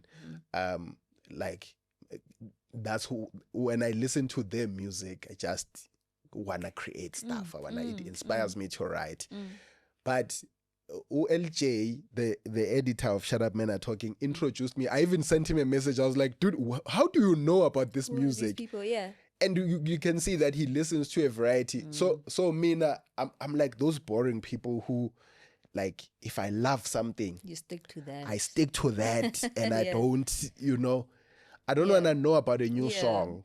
I want to stick to the songs I know until I hear a new song that I love, and I'm like, where's this coming from? Like, this song is from 2012. I mean, I'm thinking it's new, and then I played for a whole week on repeat. But I don't have an answer to that, just because I got to hear, like, I didn't know about Nobuhle. I know people are gonna be like, who fell up when I see a con, but I didn't know. Like, there were these beautiful songs. Yeah. I hope it's Nobuhle that's singing that song. No Sane. Yeah. My ingoma khona ithi sabona nsizwa ngwakabani na igama nesithandwa sakho. I'm not sure. I need to go search for that song. Please do. Sure. Maybe it's your melody. I'm gonna account this to you not knowing how to sing. What? Yes. So I'm the problem. Yeah, you are the problem. I am definitely the problem, but the owner of the song knows it. That's how it starts. It says "Sabona nsizwa." Yeah. So I hear music like that and I'm like, wait, why was I not aware of this? And then now I've started listening to those. And they have such beautiful songs. And I'm so mad at myself for not knowing them. But I'm that person because I don't hang out with people. Like I'm such a loner because I'm like super introverted. And you're creative. Most of you guys are like that. Thank you. I'm so glad because No, I'm not like at that. all. I mean, even my own family don't see me. Yeah. You know, I'm like Yeah. that. So Yeah. I just get inspiration from like a lot of different things. I can be watching tennis, which has nothing to do with Shut Up Men Are Talking, and then I get the idea for Shut Up Men Are Talking. It just, it's Crazy. different things because my mind just wanders and Yeah. I find it good, and then I'm like, hey, wait, there's something there. By the way, I do remember you saying that if you're not a writer, you were going to play tennis, which is crazy. That means we were not going to get Shut Up Men Are Talking. You're busy there at Wimbledon. Actually, I would have played cricket. Cricket. Yes. So you just love balls. If you're hitting balls, that's you. Look, it's cool I played Eland because I realized very early I sucked at soccer because I hated being kicked. Okay. Now, and I hate being kicked. That's why you'll never hear I was involved in a fist fight. But Yeah, so you would have played for the Proteas basically if you were not writing for us. Definitely, I would have been like a competition guy. Well, I would have been the next Jonty Rhodes because I was a brilliant fielder. Okay. And I was a good batsman as well, but I was a brilliant fielder. I couldn't bowl to save my life. I hated bowling, but I was good enough to get Player of the Year twice. That is crazy. In 2 years in a row, was calling. So That is I wasn't. insane. But tennis, I bumped into it like when I got DSTV for the first time in 2011. Oh, okay. And I was like, oh wait. This. Yeah. I've always wanted to. I've always heard about Serena and Venus. Let me watch. And then I started. And then typical in HIAMI is I have an addictive land. Personality. Not an. I get obsessed Okay. with something. I don't have an addictive person. Actually, I'm the opposite. Okay. But when it comes to esports, I can't love two things at the same time. I love one. It's like a little bit of ADHD. It's not a bad thing, but it is. Those are symptoms of ADHD. Yeah, because I can't stand cricket now. I can't stand soccer. And I started being a soccer lover when I first arrived in Joburg in 91. And I saw a TV, and I saw soccer. I fell in love with soccer. Crazy. But then a few years later, I outgrew soccer after they kicked me. And then I fell in love and I hated soccer. Then later I discovered tennis and I hated cricket. Jeez. So, but I've been... Well, you know, one thing that you've been consistent with is the writing. Thank you. Yes. We love it. No, that's so fast. We want you there. So thank you. Thank you. For your massive, again, I can never stop giving you your flowers because for your massive contribution, we really thank you. And thank you for being our 10th episode. Like I said, it's been monumental. More so after having this talk. We went on and on and on. Yes, and there's we still did. even more to talk about, but I gotta let you go because No, you I have a talk too meeting much. after this. I do have a meeting. And I've never met him actually, but I have a Really? meeting with him and he's gonna be like, dude, we said at least one, and then when are you showing up? It's so long. Yeah. I'm so sorry. Oh, now he knows I'm here and I lied and I said I had a meeting at oh, I wanna cut this part out. No, we are not. This has Thank been you so great. much for your Yeah. time. You've been a pleasure, and yeah, I'm honored. Thank you so much. Yeah. Thank Is there you. anything else that you want to say to your audience, your fans, people that follow your work? Just thank you guys. I know that the audience don't care about you. They care about the work. Yeah. Because they don't care how much they love you. If your work sucks, then it sucks. Yeah. They're not gonna watch. But I have to show my love and appreciation to them, and the reason I show the way I show that love is just by producing more and more work for them. That's why it was such a pleasure to have 40,000 people watching Shut Up Men Are Talking in one night. You know, that's one of my, like, stuff like that makes you so emotional because you realize kind of like the impact and the effect that you have on people with just something that started a kandalako, and then you decided, you know what, I want people to, because everything we write. Now, I don't believe in writing a story for yourself. I believe in writing it for the audience, and I want the audience to see those people's journeys, and actually, even if abanye bakhona sebashona, don't get to see their stories on TV, but having there's always someone somewhere out there who has a similar reality right now, and so, you know, if I can do that for someone, you know, get them to see themselves, even if I don't have a solution for what they're going through, but for them to see it and have people say, if you are out there living this kind of life as geese, you know, that's beautiful. You are seen. Yeah. If I don't let you go, Mandla N is also now gonna hate me, and I still need him on this podcast, so I'm gonna let you go. Okay. It's been a pleasure. Thank you so much. Thank you, Chris. Thank you so much. Like I said, I can never give you your flowers enough. Thank you. You're so generous. I appreciate that. You like also lovely interview. I love the fact that you do your research, you know, because abanye abantu bazokubuza but umuntu akekho sure ngale nto ayikhulumayo, and you're like, okay, then why let me do your work for you. Why did basically. you bring me here though? So thank you so much. I appreciate that. Thank you. This has been great. The 10th episode couldn't have gone better. Thank you so much for tuning in. Please be sure to like, subscribe, share with your friends. Tell us what you think of this episode, and we'll see you on the next episode. Sharp.